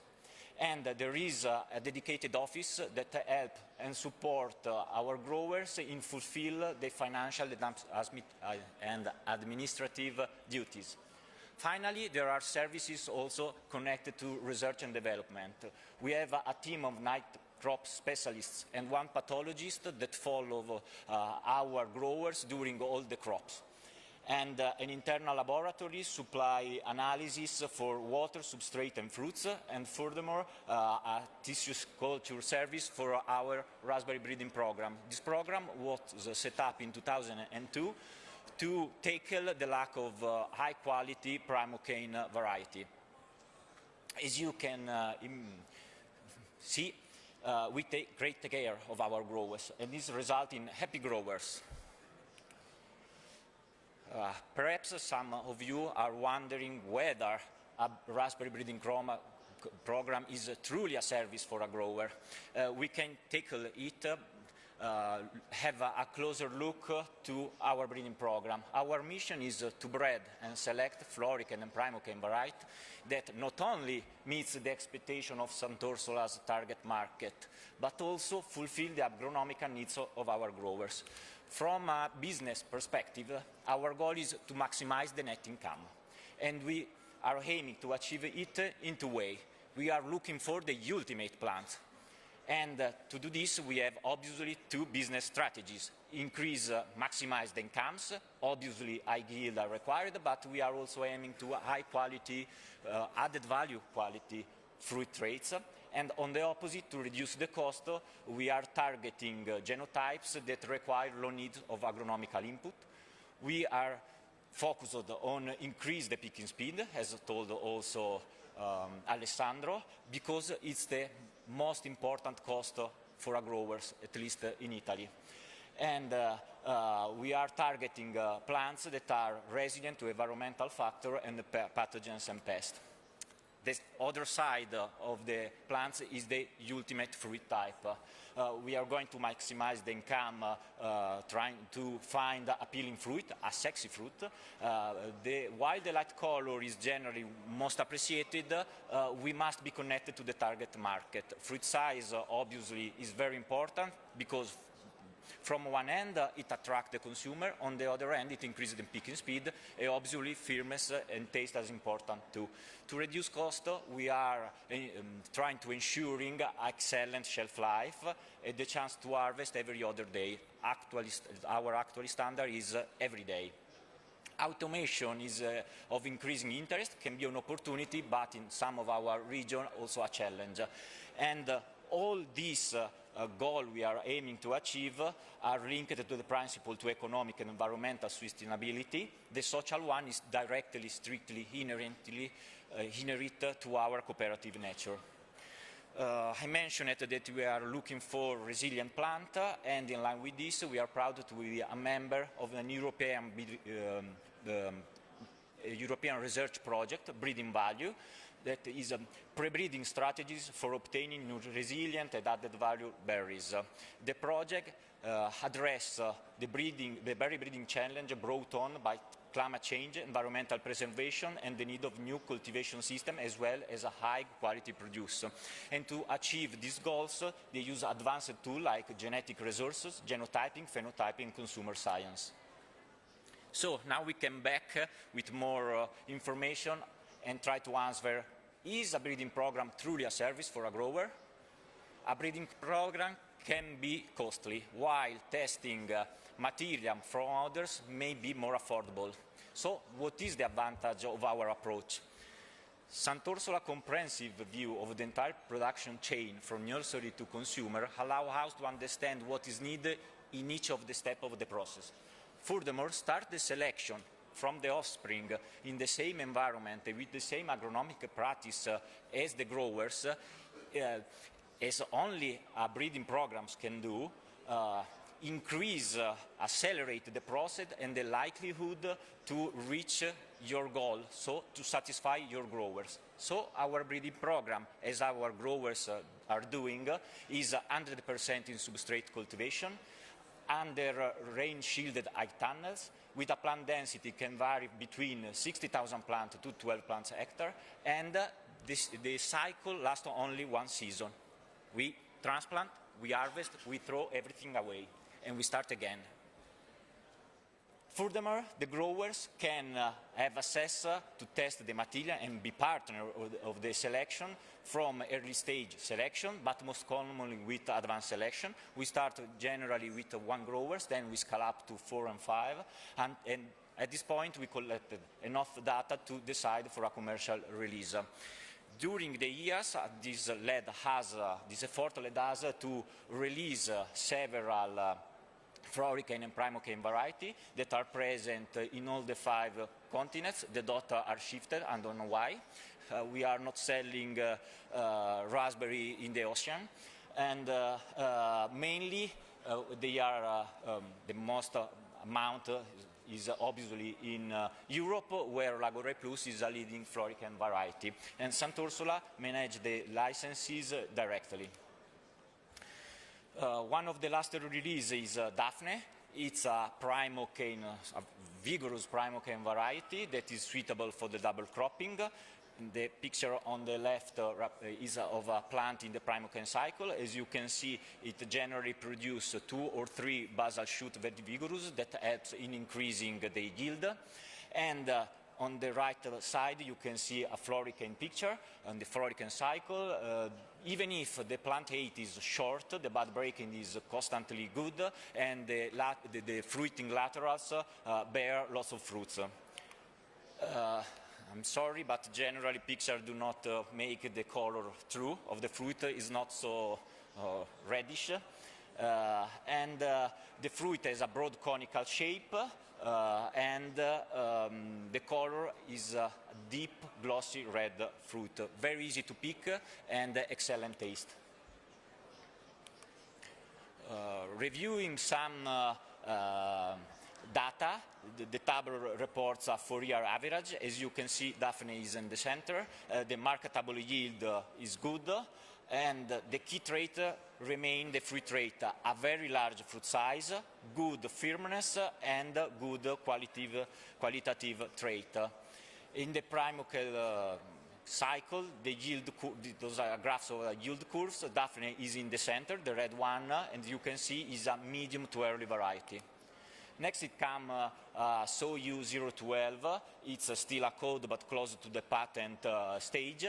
It's a very healthy and strong floricane genotype. As you can see, there is constantly a very nice bud breaking, so lots of shoots are produced every year with bear lots of fruits.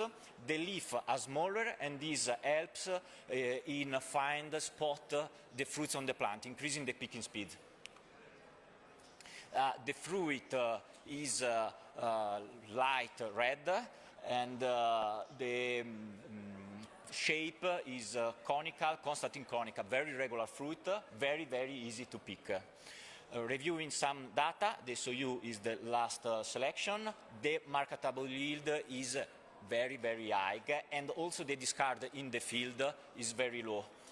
At the opposite, the fruit size is medium to small, but is partially correlated also to the high yield. Also, the sugar content is not high, but is well balanced with a low acidity. At the end, the balance of the 2 components make it similar to the other 2 varieties, Lagore Plus and Daphne. I told you L'Agora performed well also in the Florican cycle. As you can see, the marketable yield is high, and once again, the fruit rate are amazing with a very large fruit size and very high quality traits. Daphne is a very stable genotype also in different environments. Yield curve, very similar. The SOU 012 are slightly earlier with a more pronounced peak.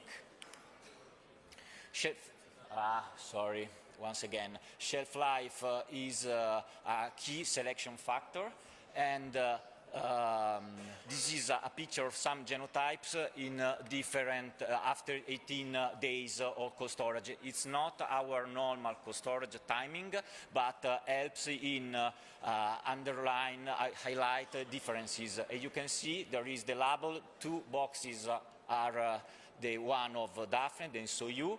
As you can see, both Daphne and the SOU 12 show a small amount of damaged droplets or shrinking droplets in respect, for example, of thulamine or other selection.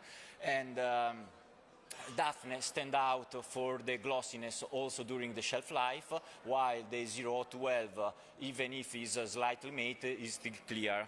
And once again, I'm sure that some of you have spotted some unmentioned fruit, and one of them could be the future. To me, the two on this part. Finally, we come back to the Villaggio dei Piccoli Frutti. That is not only an innovative hub, but also a social hub. Our 100-seat auditorium is a venue for training, meeting and events for our growers and employees, but not only, also for external companies. In 2027, we are going to host the 40th International Rubus and Ribes Symposium, supported by the International Society of Horticultural Science. This is a first for a private company, and a huge honor for Sant'Orsola, recognizing our effort in research and breeding. So I invite you to join us in 2027 to make the virtual tour a real one. Thank you for your attention.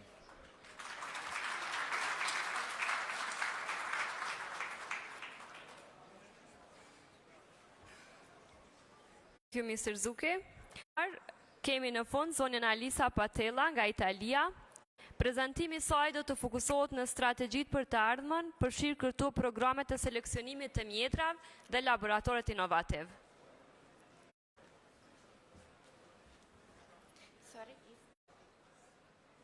Alice Patella. I'm so proud of our company and work.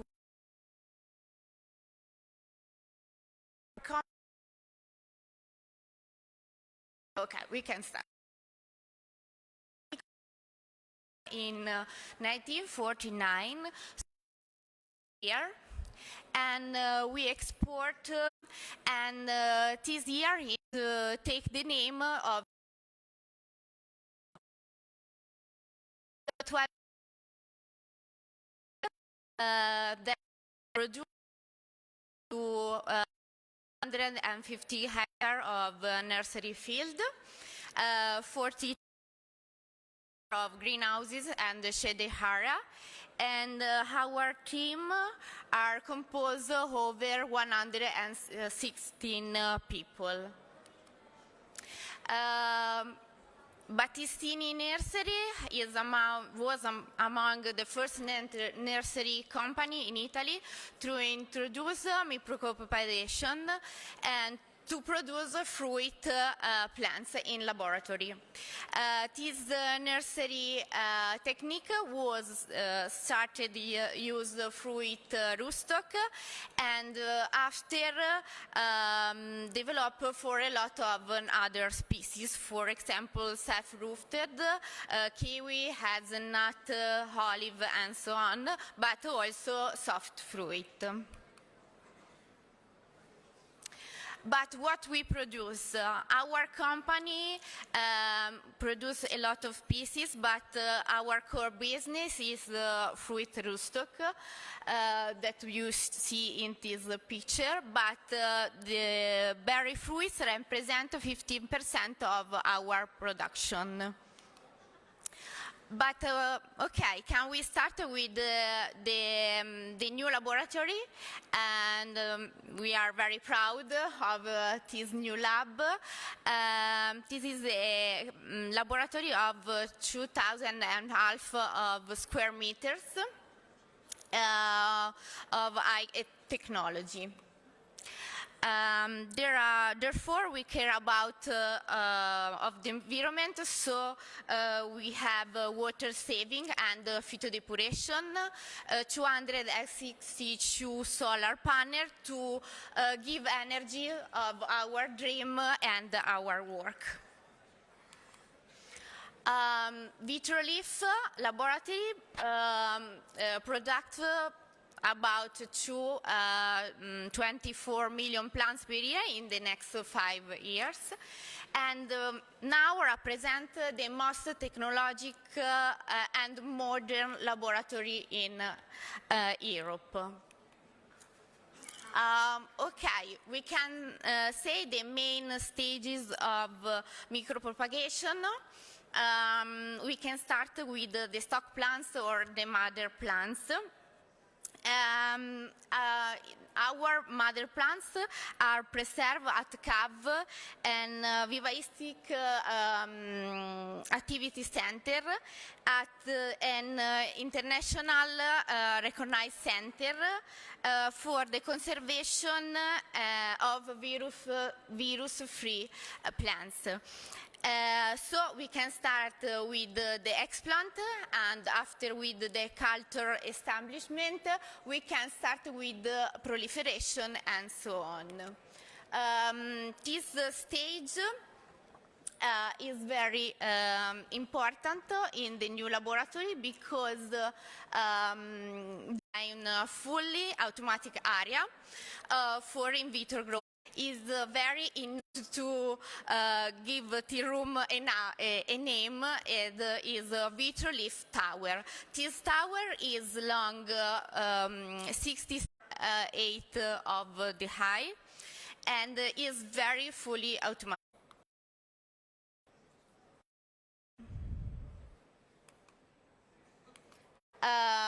Machine. Okay. After that, there are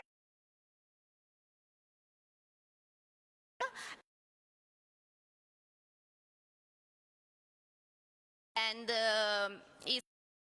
because plants become stronger to survive.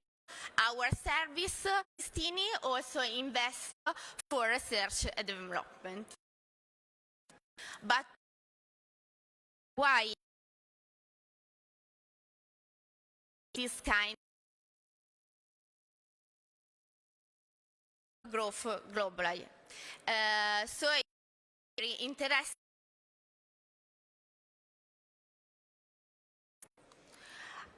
For this reason, in 2019, and the resilience plans, because climate change, our breeding program don't want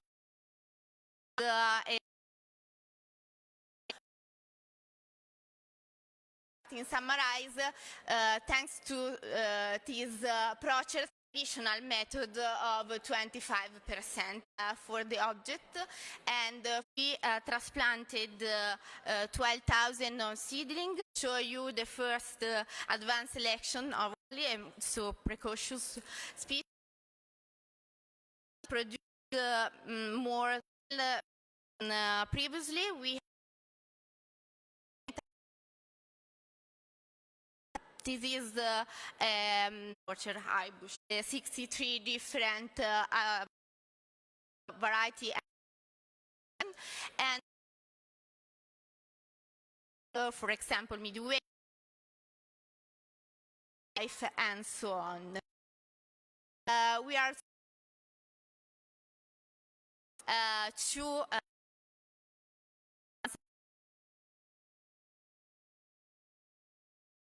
and this selection become varieties, and the first is and also the caliber is very interesting. If is more the firm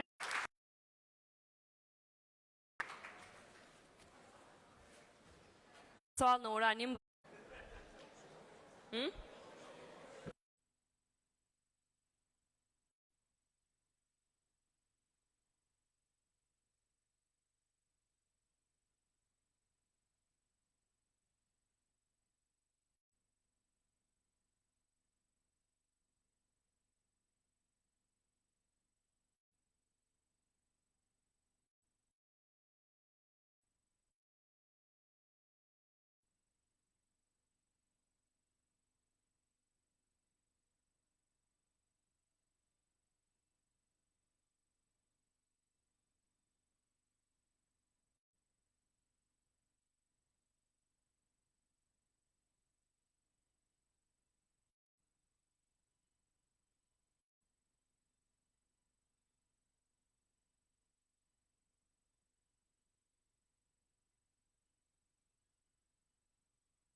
Ju los të gjithëve që të vini në për vendet tuaja, po vazhdojmë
me pjesën e dytë të konferencës.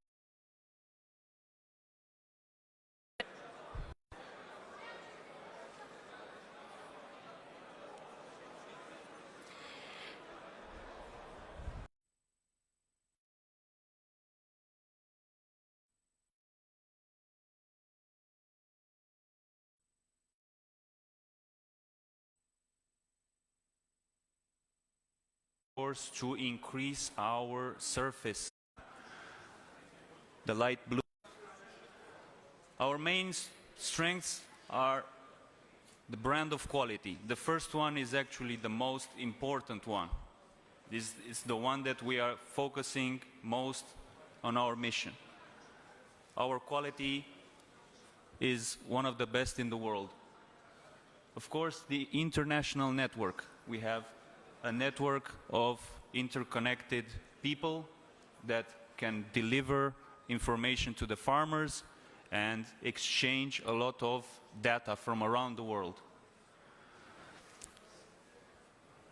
We offer complete solutions, and by complete solutions we are referring from the water source to the, like how we say it, the last dripper of the irrigation system. Every product that we introduce and all of the products that we have been going an intensive research and development. Circular economy model. In multiple countries we have partners who recycle our products so we can reintroduce them into our production. And of course, the last and most important is the technical and agronomical support, which we offer through our agronomists to the end customers and resellers. Our main business areas are agriculture, gardening, mining, and plumbing, but we will focus on agriculture.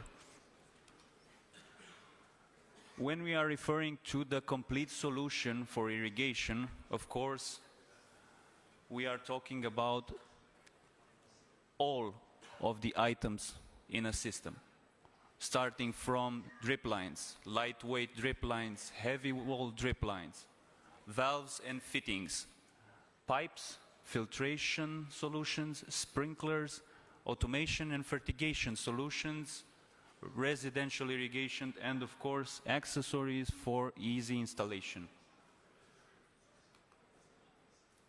These are some of our most famous brands from drip irrigation, fertigation, automation, valves, fittings, and filtration. Some of our most known products are, of course, for the tape, it's the Extreme tape. It's a patented product. The Iritech tape, Multibar, which is our most famous pressure compensated drip line. For the fertigation, we have the Commander Evo, the controller, the Shaker Pro, and the Doza box. For valves and fittings, we have the Connecto line, which the compression line fittings. The Connecto Plus is even more special because it can also be used in residential projects. And of course, the Rotodisc filters. This is our idea of a high-tech solution for drip irrigation, where you can see exactly the filtration, the nutrition, the distribution through the drip lines. And of course, in order to automate all of this, you need to have the remote control and the data from the field in order to make conscious decisions. But we will get to this later on. These are two different applications. These are two farms on which I personally worked from Romania. The one on the left is with raspberry in pots, where we used our famous iDrop dripper. And on the right side, it's a raspberry farm of 6.5 hectares in which we used the Multibar F compensated drip line. Also because on some areas of this farm there are big slopes and we need to have an exact amount of water spread it through all of the irrigation system. For filtration, we have an extensive range of filters according to every type of water that you could have, starting from sand filters, which are very commonly used for very dirty water, especially with algae, water mostly from rivers or lakes. And then we have the disc filters, which can be also, of course, manually or automated. And for well applications, we can combine the hydrocyclone as a sand separator to one of the other filters, the sand and the disc, to have a complete filtering solution. For fertigation and automation, these are two applications in two different farms where we used advanced fertigation machines. They are advanced, but I like to think that they are very practical, affordable, and deliver a high amount of precision. In these cases, you need to be able to operate the valves in the field. You need to be able to regulate the pH. They can have from 1 to 4 injectors of fertilizers. They can be accessed remotely through the internet. They can work in 4 different types of fertilizer application, according to what the farmer or how the farmer wants to deliver the fertilizers. So you have by volume, meaning liters per hour. You have by time, by percentage of the amount of water delivered to the plants, and by, of course, by electroconductivity, by EC, which is the most precise one. Another interesting feature of our automation system is our radio system, which is very, very powerful. Imagine that you have the controller and the fertigation unit in one place, and you can open a valve 5 kilometers away from the main system.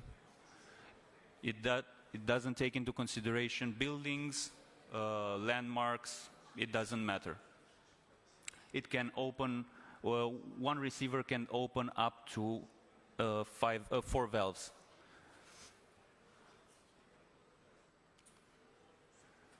These are some examples with our radio system. On the left side you can see the antenna. Actually it's quite big. It's about 6 meters. And the other ones are the receivers that operate the valves in the field.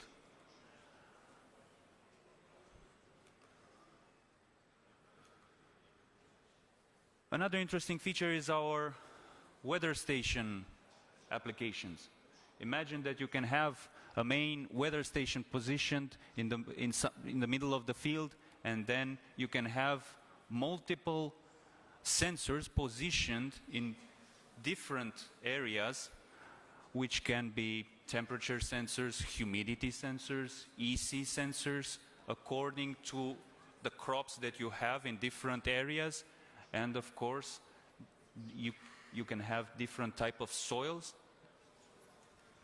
And all of them are connected to the central weather station in order to give you a full idea of what is happening and help you to make conscious decisions regarding how to irrigate, how much and when to irrigate. This is the main weather station. It's solar powered, it's connected to the internet. It can have 16 sensors mounted by wire in the vicinity of it. And it can read up to 32 IoT units, wireless units. That means every unit in the field can have multiple sensors and can send the information to the main weather station. These are the sensors that are available on the weather station, and we can start from the top. You can see the wind sensor, you have the rain collector, the radiation sensor, the temperature and humidity sensor, and then you have the more specialized sensors like the soil humidity sensor, the EC sensor, and also the leaf wetness sensor, which is very important. For example, when the humidity of the soil, it can tell you if the water in the soil is at capacity or you need to irrigate. Also, the EC sensor is a good sensor because it gives you an exact idea about the nutrients that are present near the plant. If what you are doing with the fertilizing is according to your plants.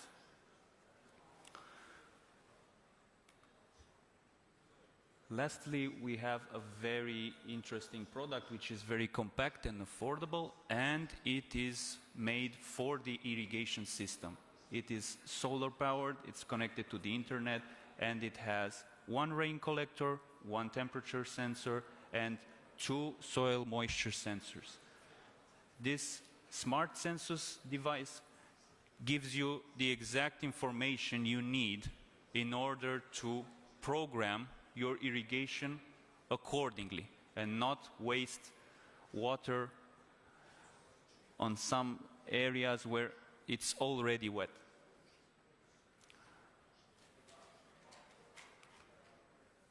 Thank you very much for your attention, and I hope it was very interesting.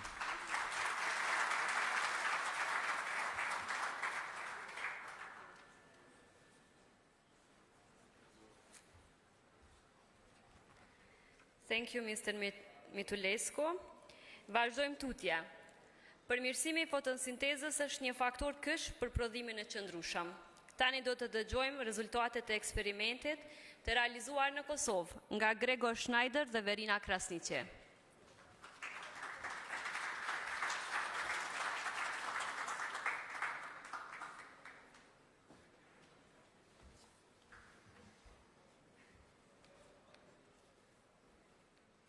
Thank you very much and welcome to my presentation, how to boost your photosynthesis and get more quality and taste and yield of your fruits. And I'm happy and I'm thankful that I do this together with my lovely Verina, who is bringing you the results from the research with our products of this year. that have been done in Kosovo area, and that will be very interesting. So I will start just to introduce a little bit about the company and the products, and then I will hand over to Verena. B&H Solutions is from Germany, and we are focusing on using nanotechnology to develop and use a new form of products for residue-free agriculture. So a lot of our customers call us really a revolution because we are able to bring totally new functionalities into liquid fertilizers and to help the plant to get healthier and, of course, at the end, what is important for you, get more yield and more return of invest. Our products are our own development. They are made in Germany, so there's no imports from somewhere from Asia, and we are very proud to have some innovations for you to present today. You see that we are focusing on metallic nanoparticles, which means we are using silver, iron, and copper. And important is that we, iron and copper fertilizer from your business, but we are not using something like salts or shallots, but what we are using is elementary metallic materials. The particles are so small that they can enter the plant's tissue, and inside the plant they can have multiple benefits. The unique product is made of silver, so silver is not used for fertilizing normally, but with the silver you can have a boost in the photosynthesis. The plant is getting healthier, you can get rid of a lot of diseases, and your products are having a better taste, better quality, and more yield on the field. For every crop, for every customer, we are making customized protocols. I will quickly go over this because Verena will then show how they apply the products. So just for you, as they are liquids and they are very small particles, you can use them with irrigation, by fogging, foliar spray, everything is possible because the products do not clog your devices or anything else. And what we also have is intensified treatments, which means if your plants are very weak, they're suffering from diseases, Phytophthora, similar things, you can increase, double, triple the volume of the silver product, and this gives you a more healthy plants and also get rid of the diseases.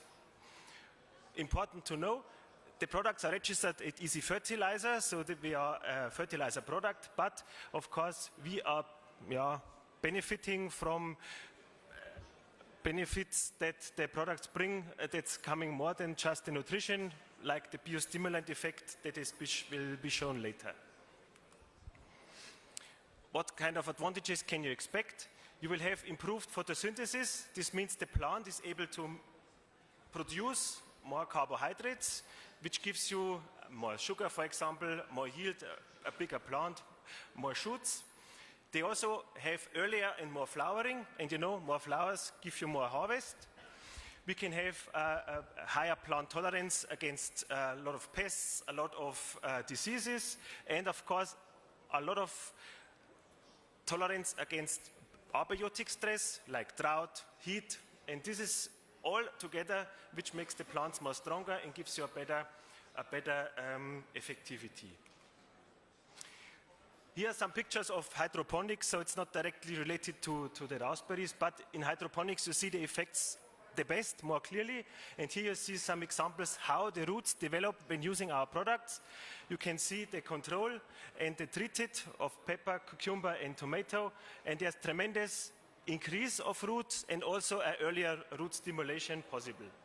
And the better the roots, the better the plant, and the better the plant can be nutritioned, and the better tolerating the plant is when it comes to drought or water stress.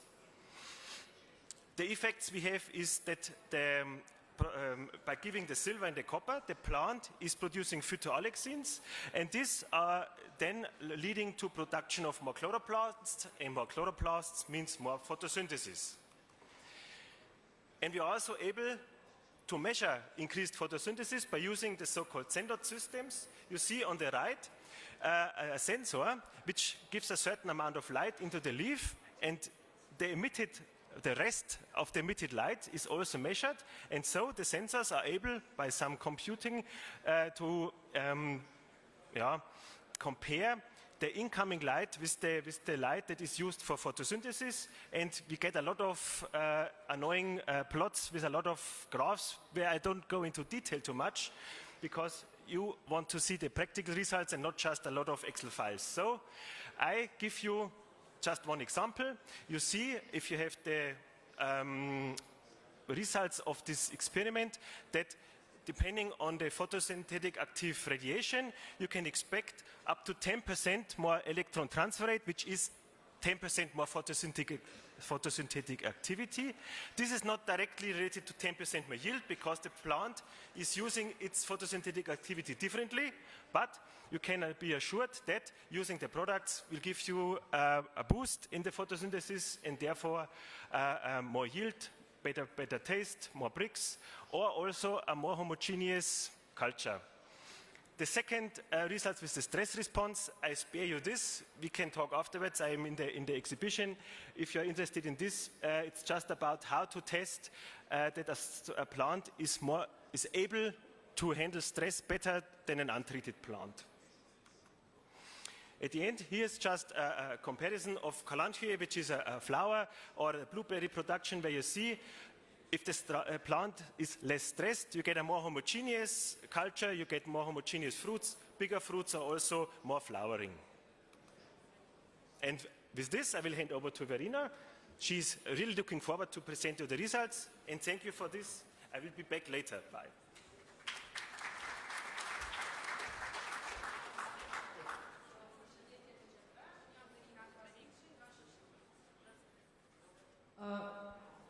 Përshëndetje të gjithëve, unë jam Verena Krasniqi nga Shoqata Nacionale e Mjedra në Kosovë. Për arsye që prezantimi është në gjuhën angleze dhe do ta prezantoj së bashku me Gregor, atëherë do vazhdoj edhe në gjuhën angleze. Shpresoj për mirëkuptim. What are biostimulants and how do they help plants? Well, imagine a plantation where plants can grow naturally even in face of stress, poor soil, climate change, or having difficulties to absorb nutrition. There is no marvelous solution to this, but this is where biostimulants come in. To be a master's approach to optimize quality and quantity. What are biostimulants? Biostimulants are like plant boosters. They are natural bio-solution based. They don't replace fertilizers, but they work alongside with fertilizers to help the plant for a better resilience, strengthened resilience of the plant, and for better nutrition uptake. When we think about biostimulants, we have to think about them as a secret weapon that will help plants to achieve the right productivity. Common biostimulants include humic and fulvic acids. Common biostimulants include humic and fulvic acids, amino acids, IPA, beneficial bacteria, mycorrhizal fungi, etc. I usually compare biostimulants to police traffics. Why? Because when a plant is facing a stress, then biostimulants activate the right enzymes to the plant and direct the nutrition where they are most needed. This is a picture of me spraying with biostimulants from the company B+H. Me and Kwitem Lepoya, we have done several online meetings with Gregor from the company B+H. Maybe around the season we have done like 30 meetings, like every week or every second week. We have keep updated each other regarding the results. We have done 2 field trials in Kosovo during the year 2024 with raspberries and with blueberries. The research of the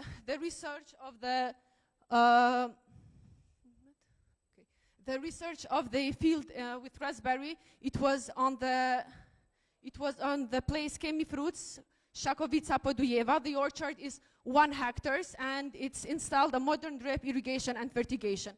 We have taken 2 cultivars, Mapema and Delniva, and for each variety we have taken 6 raspberry cans to do the trial. We have respected the protocol from the company B+H. We have applied 8 times from fruit settings until 3 days before harvesting. Beside raspberries, we also have done with the blueberries, berry code company Majunai. We have also very promising results with the blueberries, but because of the limited time, we cannot represent the data of the blueberry research. Okay. After this, we have, during our research, we have done several parameters. We have measured almost all the parameters for the plant to have a perfect research. I have to mention that during our research, we didn't expect to have high temperatures during the season. When I'm saying about high temperatures, the temperatures was approximately 40 degrees, and there were some weeks that they have extend the 40 degrees. We have measured shoot length, number of the leaves, area of leaf area index. Then we have continued with the production and quality parameters, number of the fruits, average fruit weight, yield per plant, average fruit size. We have also done the nutrition contents in fruit. We have analyzed humidity in fruits, bricks, vitamin C, total acids, nitrogen, phosphorus, molybdenum, manganese, mangan, molybdenum, boron, and iron. We have also done the leaf analysis in Netherlands at the company Nova Crop Control. We have analyzed 22 elements, including trace elements. Okay, now I will represent some of the results of our research, because, as I mentioned before, the time is very limited and I cannot go in details. But who is interested to know in details and to have all the data, we can share it with you.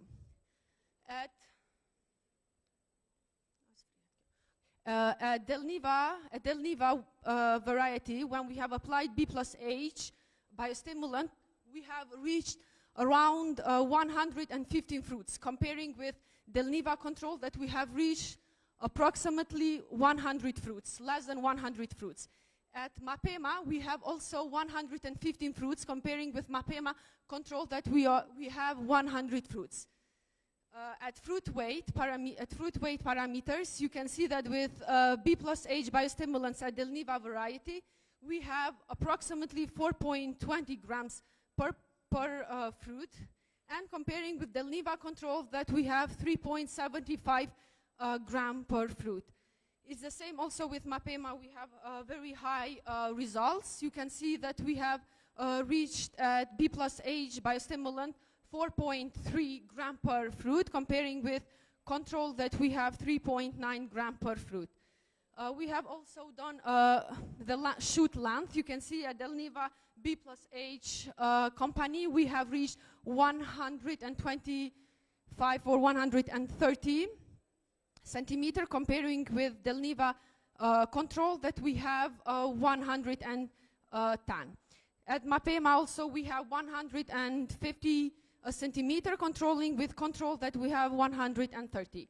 At the total yield per plant, you can see that at the B+H biostimulant at Delniva, we have 500 grams per plant, and comparing with the control that we have 350 per plant. At Mapema, you can see with biostimulants, we have 500 grams per plant, comparing with control that we have 400 grams per plant. The part that I really enjoyed and I liked the most, it was about shelf life, because, as I mentioned before, the trial was done on very extreme high temperatures, and you can see that the biostimulant make their point. They were very useful to the farmers, and we were very happy to see the results. At Delniva with biostimulants, we could save the fresh raspberries for 7 days, comparing with control that it was not even 3 days, but 2 days and a half. At Mapema, we have we have reached for 8 days, comparing with control that it's almost 3 days. In the pictures, you can see the difference between the raspberries with control with Mapema and Delniva. The bricks. With bricks, Delniva using biostimulants from B plus H was approximately 14 bricks, comparing with control that it was less than 12. At Mapema also it was 14, comparing with control that it was less than 12. I can say 11. We have also measured vitamin C. You can see at Delniva, when we applied B plus H biostimulant, we have reached approximately 70, comparing with control that it's less than 60. At Mapema, we have reached 70, almost 60, comparing with control that it was around 50. Total acids, we have reached at Delniva 0.9, almost 1, comparing with control that it was less than 0.80, maybe 0.75. Comparing with Mapema, B plus H biostimulant, we have results 0.75, comparing with control that it's 0.65. From the elements, we couldn't put all the elements that we have analyzed, so we have chose iron. At iron, you can see that Delniva, when we applied B plus H biostimulant, we have achieved 1 unit, comparing with control that it was 0.75 unit. At Mapema, using biostimulants, we have reached 0.95, comparing with control that it was somehow the same. So this was some of our results that we chose to represent today with you. What I can say is that they are very promising biostimulants, and we have applied them when we had very high temperatures. The plants were very in stress, and the biostimulants, they make their point, and now because of the B plus H products, we have these results. The same were on blueberries, but at blueberries we have achieved very promising and better results because the conditions were not the same as with raspberries. Thank you. Faleminderit.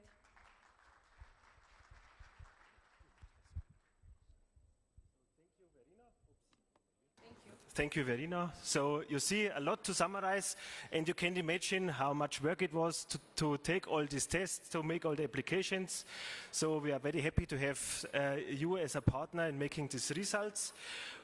If you have more questions, as I said, close to the outer coffee corner, there is my table, and we will be here the whole afternoon for more questions. And I hope that you have a little impression of the capability of our products and how it brings more and more benefits to your work and to your business. So thanks again, Verena. A big applause for your work, and see you soon.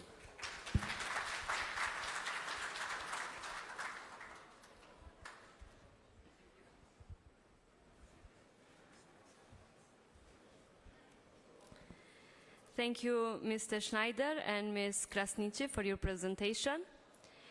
Plerimi I qëndrueshëm në tokë është jetik për industrinë tonë.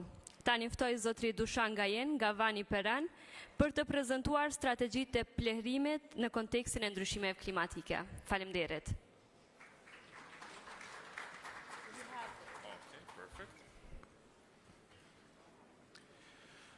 Good afternoon, everyone. Thank you for coming here, and thank you for inviting us to have a 15-minute presentation. My name is Dusan Gain, and I'm an agronomist and product developer in company Vani Peran International. Today, our topic will be fertilization strategies for sustainable production in the context of climate change. Then it's always question, is it linked sustainability and climate change? Before that, I would like to share with you that Vani Peran International is a Dutch company of producer specialty fertilizer with experience more than 100 years and this is a family business, and more than 100 years we are doing business and researching and developing in plant nutrition. We are present all over the world. I'm coming from the office in Novi Sad in Serbia. And we have a really pleasure to work here as our exclusive distributor for Kosovo is Agropharma. Vaniperen International has own factory in liquid products, water-soluble products. Also, we have our distribution channel through all over the world, including countries of Benelux, where we are present more than 90%. Sustainability, agricultural, what does it mean actually? Here all of us speak about production, roseberry production, but we use some products for the production. Are the products sustainable products? Do we make extra pollution in our atmosphere using fertilizers or pesticides in our production? It's always a question. The answer is yes, but whole strategy, world strategy, go in a production of the fertilizer with a low pollution. When we say low pollution, it means low carbon footprint. Due to that, we build a new factory for a nitrate fertilizer. What is the source of nitrate fertilizer? Actually, we collect manure and we treated manure with special bacteria in order to get nitrate fertilizer. Why we can say this is sustainable nitrate fertilizer? Because in our production we use close to zero carbon footprint. If we compare with other nitrates, it means that we are 14 times less with the production of nitrate compared with traditional one. It's not about nitrate. Now we are built, we have the factory in Sweden where we are concentrate on potassium sulfate. With potassium sulfate, we are using up recycled raw materials and immediately we can reduce pollution emission with low carbon footprint. I would like to be clear that chemically speaking, current products, potassium sulfate, and this sustainable potassium sulfate is the same, but actually with sustainable product potassium sulfate, we save our atmosphere and our environment. We speak a lot about climate change, but how we come into climate change problem. Before, as we spoke, we did production of fertilizer which pollute the atmosphere. This pollution can make changes in climate changes. Now we need to fight with climate changes. Can we overcome, what does it mean climate changes? Climate changes for the plants means stress on a high level. This is usually drought temperature stress in our cases. Sometimes we need to distinguish what is water stress and what is temperature stress. We can apply water by fertigation system as we heard, but still next to that we still have temperature stress. And how we can overcome that? This is with biostimulants. It's always question about biostimulants. Are the biostimulants sustainable on the market? Then this is the tricky question, because some of biostimulants are not sustainable because we interrupt the nature again to take a source for making biostimulants. We in Vaniperen International decided to develop completely new range of biostimulants which will be on a plant-based. We name that as a plants for plants. What does it mean? We use plants as a raw material in order to get biostimulants. Why this is important? Because when we grow the plants as a source for biostimulants, we can have complete control on the productioning of source. If we compare something other, for example, humic acids comes from leonardite, or even algae solution comes from the sea, we depend about natural, and also we destroyed some biodiversity in natural. Here we produce the plants for what we will, the plants which will be the raw material for our biostimulants. At the end, we form three products, for Vita, for Good, and for Terra. In Kosovo, we have for Terra. You can assume for Terra means for fertigation, for the soil. This is plant-based biostimulants which targeted nutrient use efficiency. It's developed for the fertigation and for, of course, all crops. We are not. Here we speak about the raspberry production, but actually it's developed for all crops. I would like to just mention mode of action of the products. The first mode of action is better assimilation of the phosphates in the roots.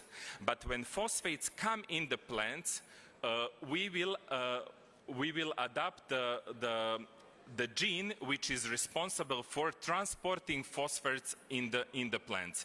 What does it mean? We know that phosphates are responsible mainly for energy, for making a better root, and also for the fruit set, for the flower set, I'm sorry.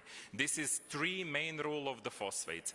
If we increasing the movement of the phosphate, we will increase the assimilation of the phosphate. And this is the first target. The second target,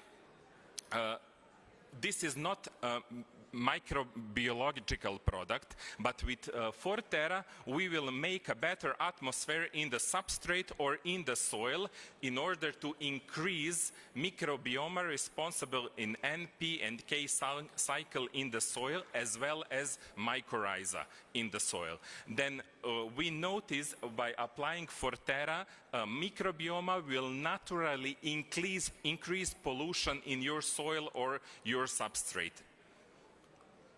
At the end, I would like to say that product is for both for soil application and for pots application. We use that fertigation, 16 liter total per hectare, in 4 application, 4 liter per hectare, between 7 to 10 days in the first start of vegetation when we have root developed system.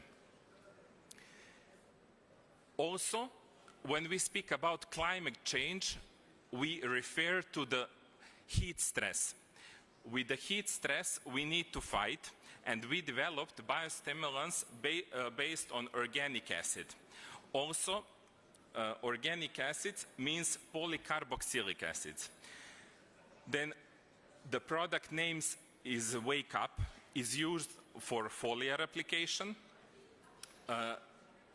The main target of the main composition of the product is potassium, but potassium source raw material of potassium is not some dissolved salt as we have usually in a liquid potassium product. Salt can be potassium sulfate, potassium nitrate, or even potassium chloride.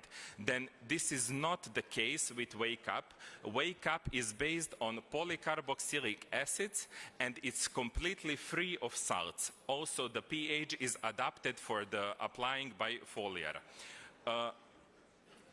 Why it's important to be free of salts? Because we know we use this product in the fruit maturation, and we know that nitrates decrease the quality of the fruits. Then with this kind of potassium, we will not, of course, decrease. We will increase the quality of the fruits. What I mentioned. Polycarboxylic acids, but what does it mean for the plants? You know that when plants is under stress, there is reactive oxygen species. When we have high temperature, it means that plants is in oxidative stress, and we have plenty of free radicals in the plants. Polycarboxylic acid can neutralize this free radicals. And this is the way how plants need to fight against the climate change and temperature stress. Here is just one scientific trials when we measure anthocyan pigment in the plants. Also, we improved, I like to say, attractivity of the fruits. Then we can improve the coloration, and fruit should be shiny one in strawberry, in raspberry production. The point is, with foliar application, we try to be concentrate on maximum 1% of concentration in a tank solution. It means 1 liter in a 100 liter of water. Also split application from the fruit set until the end. Total dosages is 8 to 3 liter per season. This is maximum. That it should be to split to 2, 3 or even 4 times. In vegetable production, they used to use wake up every Monday. Then after every harvest, they use this product because even harvesting the fruits is stress for the plants. Thank you very much. I am 3 minutes shorter than planned, and thank you very much.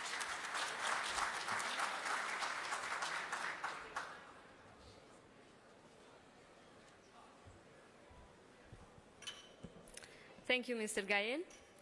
Tani vijojmë me një panel diskutimi mbi sfidat dhe strategjitë e industrisë së mjedrës për t'ju përshtatur ndryshimeve klimatike.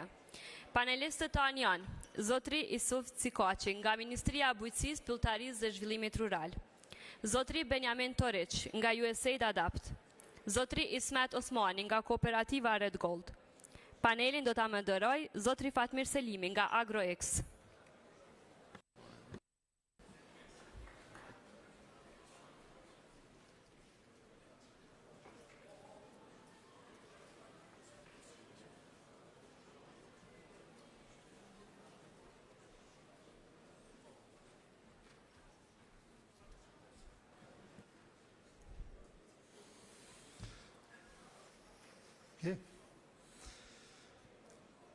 Mirë dita të gjithëve, shpresoj që nuk jeni lodh, po vazhdoj me një debat shkurt me disa njerëz që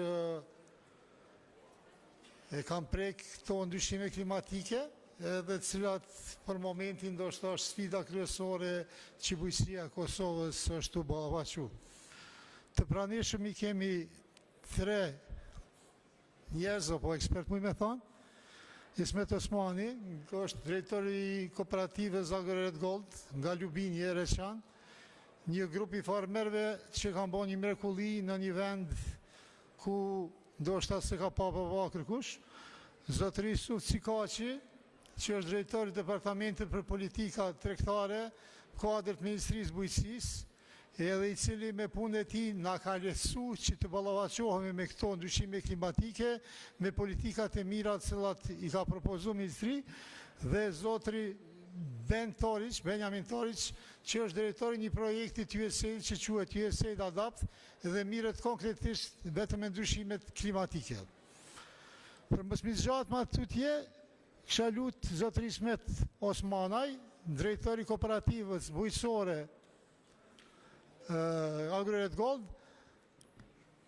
po flasën gjuhën e tinaj, për na prezentu pak domon shoqatën edhe për me na tregu se çka ka ndodhur me ndryshime klimatike këto 2 vite e fundit.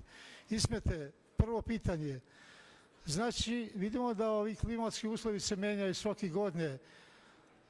Kao prvo, možete nam reći čime se bavi kooperativa Agro Red Gold, koliko imate ljudi koji rade u toj zadruzi i koji su bili problemi u vezi sa klimatskim promjenama koji su zadesili Ljubinje i vaše farmere?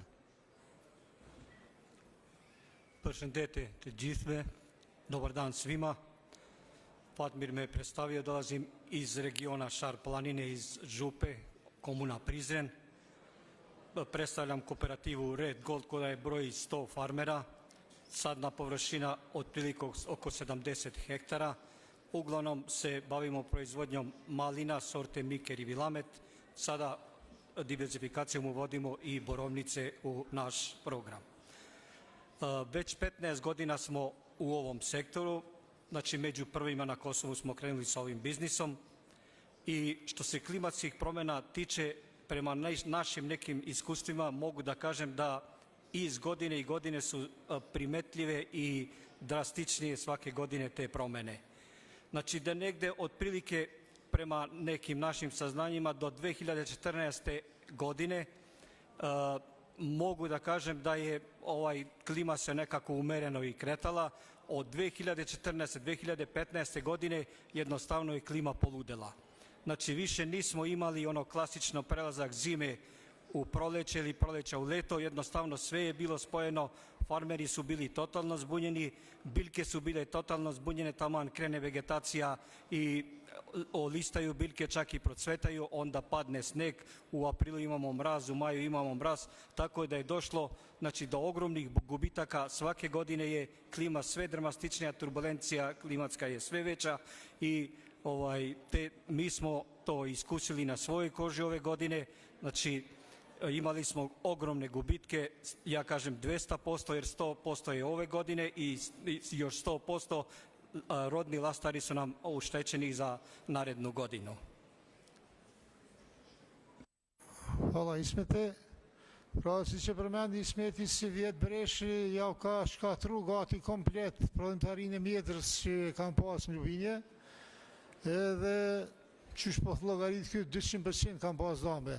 Si vjetë nuk ka marrë prodhim edhe nuk pritet me marrë prodhim në vit nga shumë duhet se nevojit e regjim. Zotri Qikaci, Ministria e Bujqësisë ka qëndru kogja mirë afer doman bujqve me politika dhe me çështje tjera ka tentu me ndihmu gjithmonë bujkut. Çka ka bo Ministria e Bujqësisë për këto ndryshime klimatike, me adresu ndryshime klimatike? Po fatmirë, ashtu që thatë ju, Ministria e Bujqësisë në vazhdimsi ka rujt kontaktet me grupet produsit fermerët, me gjithë fermerët, si këtë të hartimi i politikave, i strategjisë, i legislacionit, me vetëmin qëllim që të adresohen në mënyrë sa më të saktë dhe më të drejtë vështërsitë, sfidat që përballen. Tek pjesa ndryshimeve klimatike, nuk ka që ka diçka të veçantë, në mos të veçantë ose në një specifik të veçantë që i trajton ose i adreson në mënyrë specifike përshtatshmërinë ndaj ndryshimeve klimatike, po këto ndërlidhen me mosa dhe në mosa tjera që janë në kodet të Ministrisë së Bujqësisë, konkretisht përmes strategjisë që ka Ministria e Bujqësisë dhe 2 programeve mbështese, të cilat janë programe të përvjeshme dhe mundësia pastaj për të ndërhyrë me politika në qoftë në adaptimin, qoftë në lehtësimin e mosave konkrete për të përshtatur me ndryshimet klimatike janë të mundshme, nga se programet janë njëvjeçare dhe në bashkëpunim Ministria e Bujqësisë me grupet produset fermerëve, me gjitha palët me interes, mund të bëjnë nga vitin e vetë ndërhyrje të posaçme për të përshtatur ndryshimeve klimatike, gjë të cilat neve vetëm tani kemi fillu që të bashkëbisedojmë, qoftë me grupet produsve të fermerëve, qoftë edhe me projekte të ndryshme të cilat kanë shpejt interesim që të kontribuojnë në këtë drejtim. Ndeshta një pyetje në lidhje me këto dame që nga shkaktu totale, për shembull breshi kur i rrokës sende, ku është adresa që bujqit mu drejtu? Apo, realisht tek ndryshimet klimatike ose ndikimi ndryshimeve klimatike duhet kuptohet në mënyrë të drejtë në 2 drejtime të ndërmarrjes së mosa. Kur ndërmarrja mosave të drejtë për drejta për të zvogluar humbjen që i shkaktohet fermerit në drejtimin e dëmit ekonomik që janë shkaktu, e që janë ndërhyrje të drejtë për drejta. Për shembull, siç është kompenzimi për dëmet e shkaktuara, e dëmet nga fatkeqësitë natyrore ka pasur edhe të kaluarën. Mirë, po me ndikimin e ndryshimeve klimatike, ato i ka rritur në mosë më të madhe dhe i ka çrregulluar dha fatet kur kanë ndodhur ose kur mund të ndodhë ose kur mund të gotasin, që Ministria e Bujqësisë në të kaluarën ka pasur një fond të veçantë që ka bërë kompenzimin e pjesëshëm të dëmeve të shkaktuara nga fatkeqësitë ndryshme natyrore, qoftë nga breshi, qoftë nga vërshimet, qoftë nga ngrisat e vëndshme pranverore e tjera. Mirë, po tani që 2 vite, ky fond është bartur në zyrën e kryeministrit ose në qeveri, që tashmë është kompetencë e tyre, që është një komision qeveritar, i ndërlidhur drejt për drejt me drejtoritë komunale për bujqësi ose me komunat dhe fermerët tash e kanë adresën atje, jo më tek Ministria e Bujqësisë. Dhe një ndërhyrje tjetër, ose një mos tjetër që Ministria e Bujqësisë ka mendu dhe ka fillu ka bë aktivitet për atë punë, është edhe sigurimi i kulturave bujqësore, për cilën është folur shumë përpara, e cili pastaj ndikon deri në mos një ulje në dëmit ekonomik që i shkaktohet fermerit nga ndryshime klimatike ose fatkeqësitë natyrore të cilat ndodhen. Neve nga viti 2017-18-19 kemi bën një punë të përbashkët me Bankën Botërore, FCN dhe kompanitë të sigurimit të tjera dhe kemi arritur të ndërtojmë sistemin e sigurimeve bujqësore, i cili sistem pastaj është aplikuar ose mbështetja është aplikuar përmes programit të pagesave direkte. Dhe ky sistem ka funksionu, ka shku duke u zgjeru dhe duke u përmirësu. Për një njoftim, me hyrjen e fuqit të ligjit për bujqësi dhe zhvillim rural, është bën këtu një ndryshim, sigurisht me qëllim pozitiv, që është drejtuar tash kjo mënyrë e kompenzimit jo përmes programit pagesave direkte, por përmes programeve të projekteve të zhvillimit rural, që në vitin 2024 nuk është e paraqur në kjo, por shpresojmë që në vitin 2025-2026 të gjendet forma e aplikimit të këtij sistemi dhe ndikimit të uljes së dëmit tek fermerët. Faleminderit shumë. Ben, po flas, okay, I will ask in Albania, okay? It's okay. Benjamin Thorish është drejtori i programit USAID që quhet USAID Adapt, është një projekt që ka filluar që një vit. Desha të pyes se ju i keni dedikuar 3 sektore të cilat janë më shumë të prekur për ndryshime klimatike, që është bujqësia, uji edhe pjesa urbane. Kisha pas dëshime në gjupë juve se cila ka qenë qasha ju që mi ndihmu farmerve që mi adaptu apo mi zbut të ndikimet nga ndryshime klimatike, çka keni bërë si projekte dhe ku është adresa ju, ku ju mendojnë që mund të rri rezultate të mira?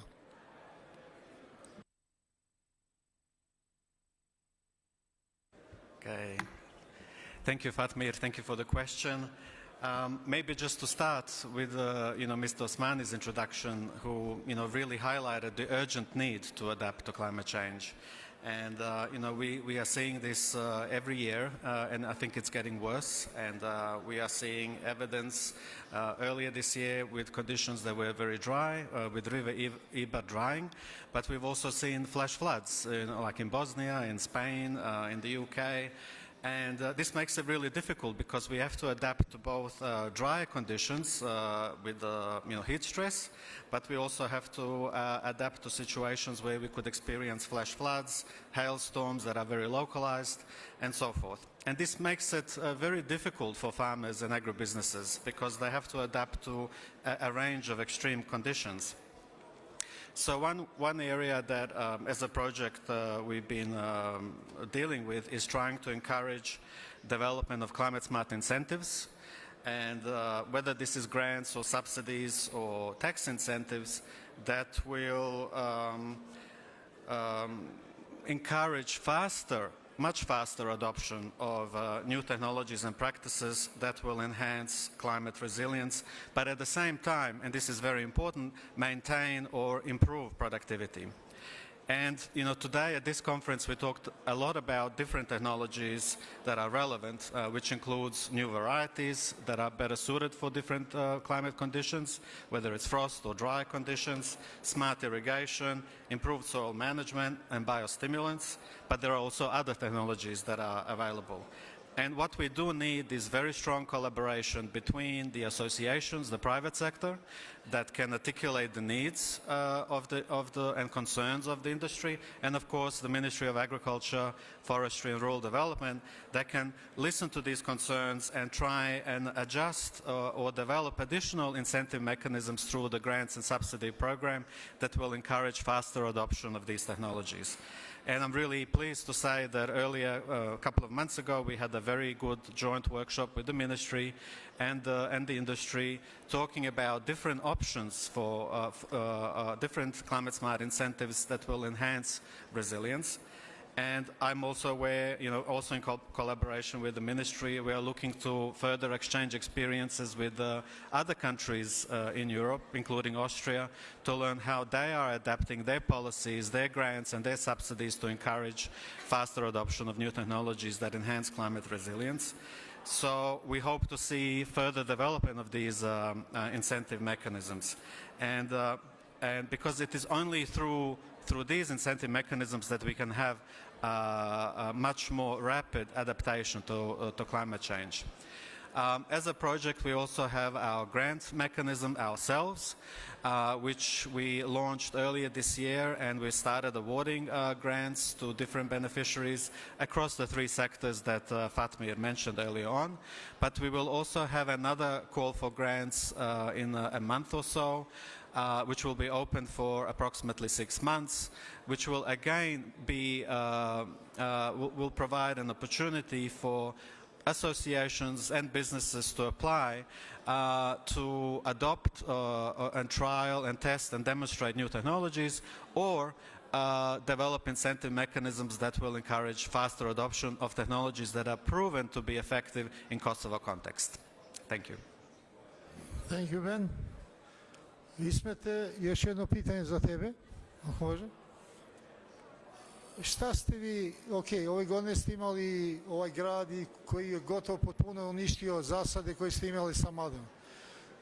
Šta vi kao zadruga, šta predlažete, šta bi trebalo da radimo, koji su ovi koraci koji bi trebalo da preduzmete da biste opet stigli gdje ste bili?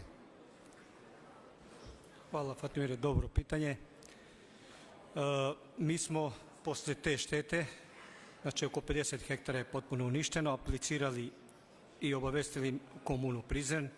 Odgovorni iz komune su došli, komisija je formirana, izvršili su uvođaj i proces je u proceduri. Ja mislim da još u Prizrenu treba Skupština Prizrena da ga usvoji, onda ide na centralnom nivou. Eto, pozivam i gospodina Cikačija da ima to u vidu, uvijek je bio uz nas. Međutim, ovdje što je najbitnije, mi trebamo stvoriti, pored te pomoći koje bi trebalo da dođe od države, trebamo stvoriti jednu sigurnost kod farmera. Da farmer uđe u sljedećoj godini, u svim narednim godinama, da će da bude siguran ako se desi ponovo nešto da neko stoji iza njega. Znači, mi moramo da imamo jednu nacionalnu strategiju, da se stvori jedan ekspertski tim na nivou nacionalnom koji će izvršiti regionalizaciju, odnosno proceniti koje klimatske promjene prete svakom regionu. Nije isto recimo region u Podujevu i region u Šar planini. Mi tamo strepimo od grada i niskih temperatura, od mraza, ovi od visokih temperatura, da se to uradi. Zatim pomoću ove pametne poljoprivrede da se ugrade ti sistemi za rano obaveštavanje i farmera, znači da mogu da deluju na vreme.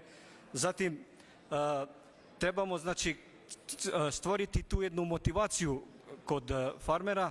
Svi kad bi nekoga pitali šta biste uradili, svi bi rekli da ugradimo te protivgradne mreže, ali pre toga znači treba imati ovi niz priprema da bi se došlo to na kraju. Naravno i treba kroz razne fondove osigurati da farmeri dobiju pod nekim olakšicama i te protivgradne sisteme znači za protiv visokih temperatura i za pospešivanje.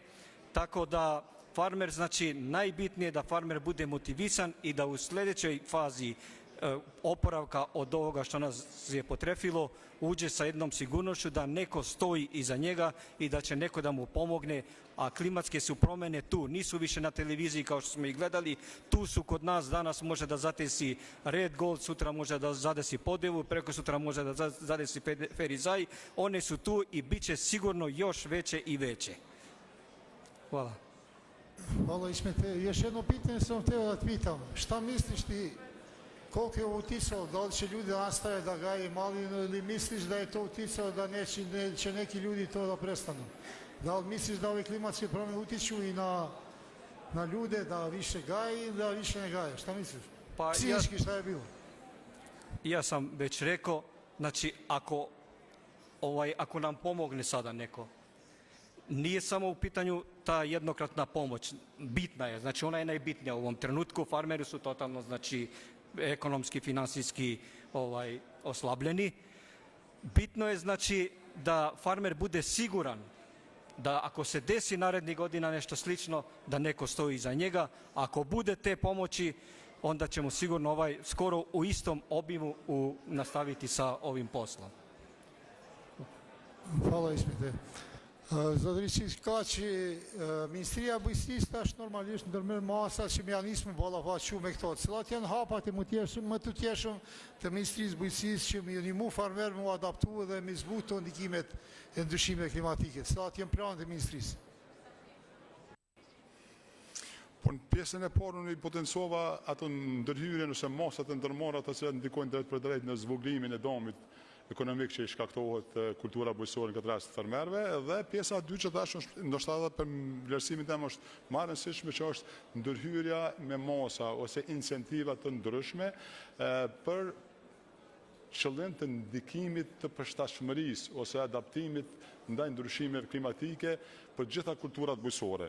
Tash në këtë rast jemi të folë për mjedrën, por qëllimi është të gjitha kulturat bujqësore që të kemi një nivel përshtatje të kultivimit. E normalisht që kjo nuk bëhet shpejt, absolutisht, po neve si Ministria e Bujqësisë kemi vënë kontakte me shumë institucione tjera, me projekte, siç është projekti i USAID-it për ndryshimet klimatike që e potencuar, dhe kemi bashkëbiseduar iniciativat ose masat të mundshme, ose janë identifikuar iniciativat ose masat të mundshme të ndërhyrjes, e të cilat normalisht që duhet përcjellur pastaj efekti i tyre.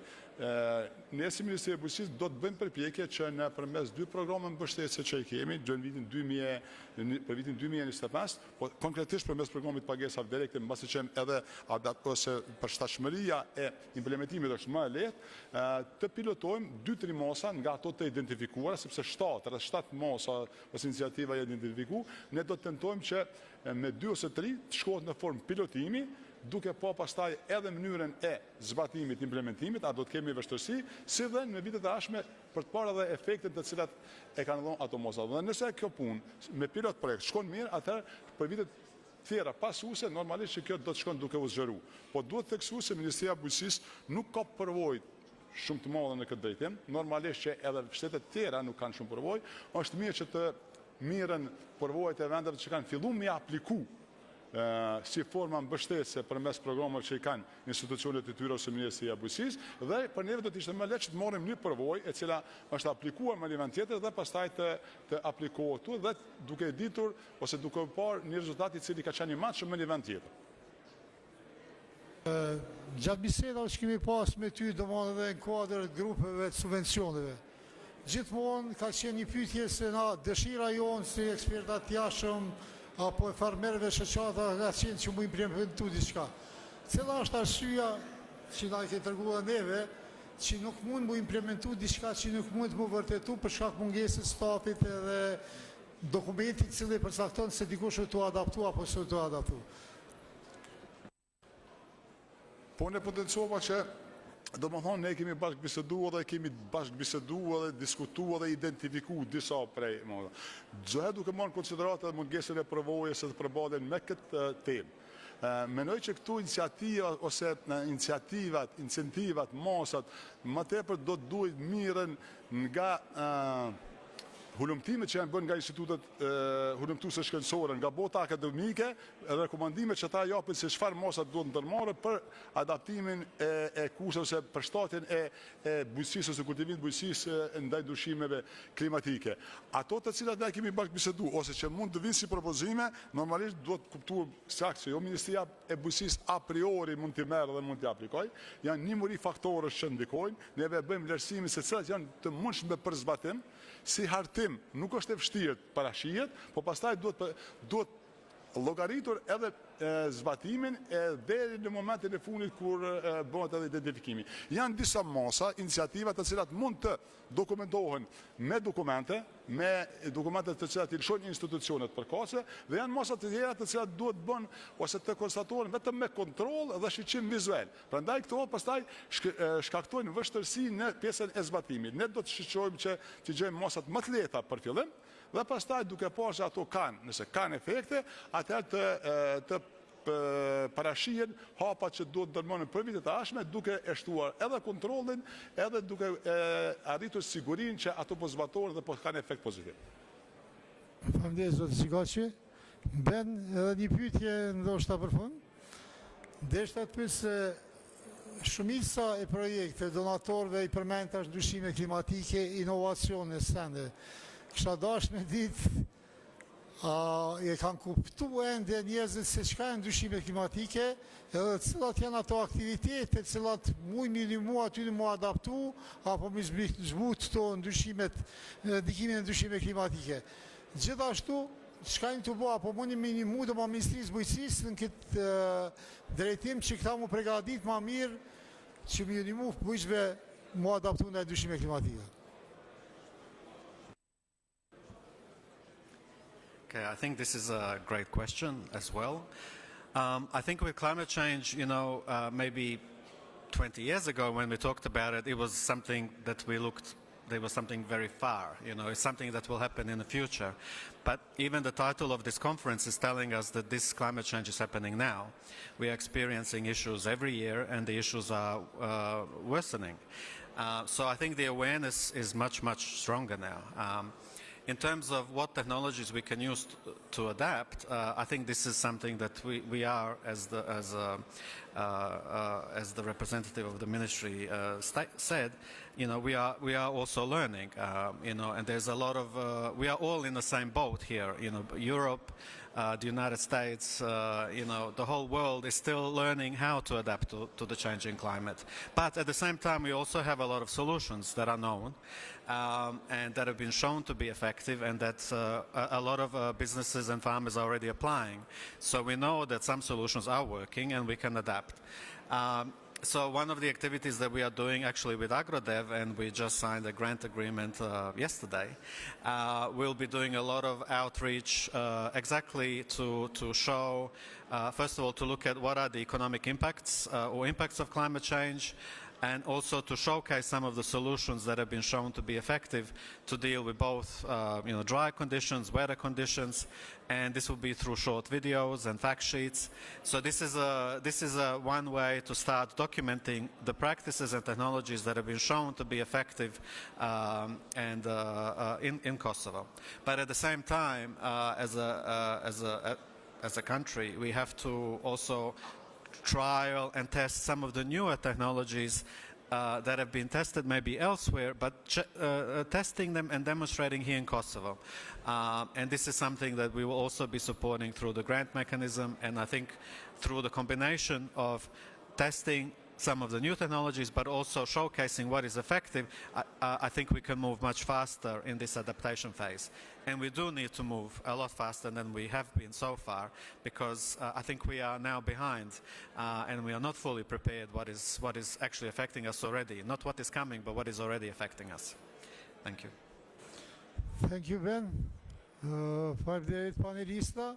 Sa për informat, dje kam qenë një prezentim që ka organizu FAO, dhe pika kryesore që e kam përmend farmerët që është të ndiku në zhvillim e bujqësisë, jo ndryshimet klimatike.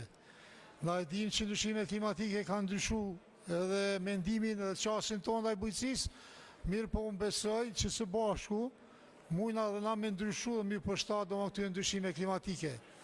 Para se me mbyll, dhe mi falendru e herë panelista. A ka dikush ndoj pyetje, jo vetëm lidhe me këtë çështje, po edhe lidhe me konferencë apo ndonjë çështje teknike që intereson, o shkujtimi apo janë ndonjë kolegë tjerë që kishin mujt më përgjigj. Kjo sesioni tash i pyetje përgjigje. A ka dikush ndoj pyetje? Okej? Nuk po shoh dikush. A ka dikush jo? Okej? Faleminderit gjithëve, faleminderit panelistave. Fala Ismete, faleminderit Yusuf. Thank you, Ben. I hope that I'll see you again where we will talk about more positive things and more positive developments in the agriculture sector of Kosovo. Faleminderit gjithë.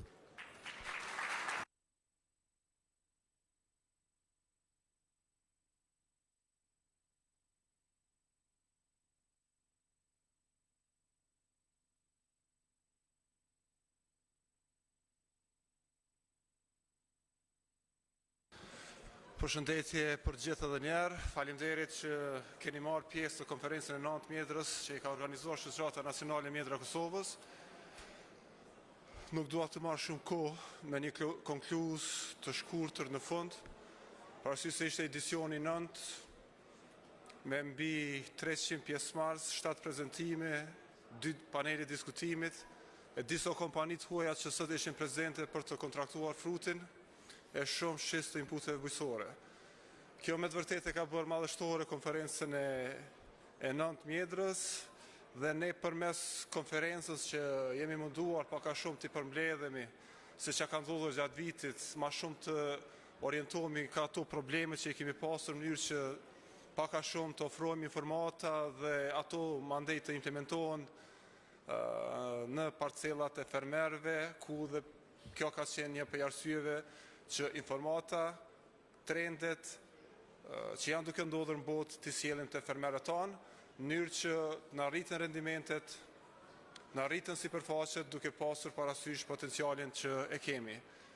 U folë shumë për kultivarët që për mu është pjesa ma e rëndësishme, ku dhe kolegë nga Italia paraqitën inovacionet e fundit sa i përket këtyre kultivarëve, që ne thash prezentim do t'i testojmë, do të ngritim disa fusha demonstruese, do të marrim rezultate dhe mandej fjala e fermerit është e fundit se a me vazhdu apo mos me vazhdu me ato varitete. Ne dim që kemi pasur në të kaluarën shumë varitete tjera të mjedrës. Kemi pasur polkën e cila nuk i ka rezistuar klimës, nuk i ka rezistuar lagështis, e kemi zavendësuar me dellnivën e cila jo në rendimente as larta sa polka, mirë po shumë rezistente ndaj smundjes së fitofthorës. Gjithashtu është prezente edhe mapema, e cila është shumë e përshtatshme, e rendimentet larta, por jo e përshtatshme as për trekt fres, as për ngrirje, për shkak se nuk i përputhen vetive të këtyre dy industrive. Prandaj e jona është që të kontaktojnë sa ma shumë kompani të cilat merren me kultivar në mënyrë që t'i sjellin vendin tonë. Jemi të orientu edhe ka industria e të freskës. A unë e shoni zhvillim mjaft të mirë sektorit në një të ardhme të afërt, për arsye se po kemi treg. Fuqia punëtore në Evropë është shumë e shtrejtë. Ne ende kemi më të lirë se sa Evropa, ndërsa përfitimet po janë shumë të mëdha për njësi të sipërfaqes. Prandaj besoj që deri para disa viteve kemi pas 0 hektar në mjediset mbrojtëra, vitin ardhshëm do t'i kemi afër 5 hektar, ku do të mbulohet tregu i mbrëmshëm, tregu rajonal, mirë po pse jo edhe mos të tentojmë në Evropë. Pra, si shoqat nacionale e mjedrave të Kosovës, ne gjithmonë do të mundohemi që të ballafaqohemi me problemin që i ndodh sektorit. Këtë rast kanë qenë sfidat klimatike, vitin e kaluar kanë qenë çmimet, po gjithmonë kemi qenë afër fermerit, edhe pse ekziston sot shoqata nacionale e mjedrave të Kosovës, është për arsye se janë fermerët. Kjo është arsyeja, prandaj ne do të jemi shumë afër. Gjithashtu edhe me këto teknologjinë suportuese ndaj industrisë, sistemet kundërbreshrit, sistemet të ujitjes për uljen e temperaturës atarit apo përdorimi biostimulantëve, gjithmonë do të mundohemi që përmes informacioneve të donatorëve ndryshëm që t'ja lehtësojnë paktën fermerëve. Sot e kena pasur gizin këtu që shpejti do t'i hapë thirrjet që ka një projekt dikon rreth 20 milion euro, e ku është edhe një lot shumë i vogël që është dim 5.000 euro, që është shumë i përshtatshëm për fermerët e mjedrës, për arsye se fermerët e mjedrës shumë pak kanë pas qasje në fondet e Ministrisë Bujqësisë për shkak se nuk nevojitën fondet vëlla, fermerëve nevojitën fondet e vogla, e fondet e vogla nuk ju ka ofruar Ministria për kraje këtyre fermerëve. Pra do të jetë një mundësi e mirë për ata fermerë, edhe ata tri, edhe ata studenta, ata agronom tri, që të paktën të fillojnë bizniset e tyre me kultivim të mjedrës. Është shumë mirë që me qenë zot i vetvetes, kam qenë shumë vendet e Evropës. Edhe kur i kom pa unë shqiptar duke vjelur në plantacionet të tjerëve në për Evropë, e duke i lanë tokat djerin ka qene pa kapshme për mu. Prandaj është mirë që t'i punoni tokat e joja dhe që ndroni në vend. Unë nuk po e zgjati ma shumë, ju falenderoj gjithve për pjesëmarrjen edhe shihemi në edicionin e 10 që do të bëhet në dhjetorin e vitit të ardhshëm. Me fjalime, prezentime, paneli diskutuam këtu, ndërsa ne kemi drekën e konferencës e pas drekës jemi të hapur për takime të ndryshme deri në ora 4. Edhe një herë ju falenderit shumë për pjesëmarrjen.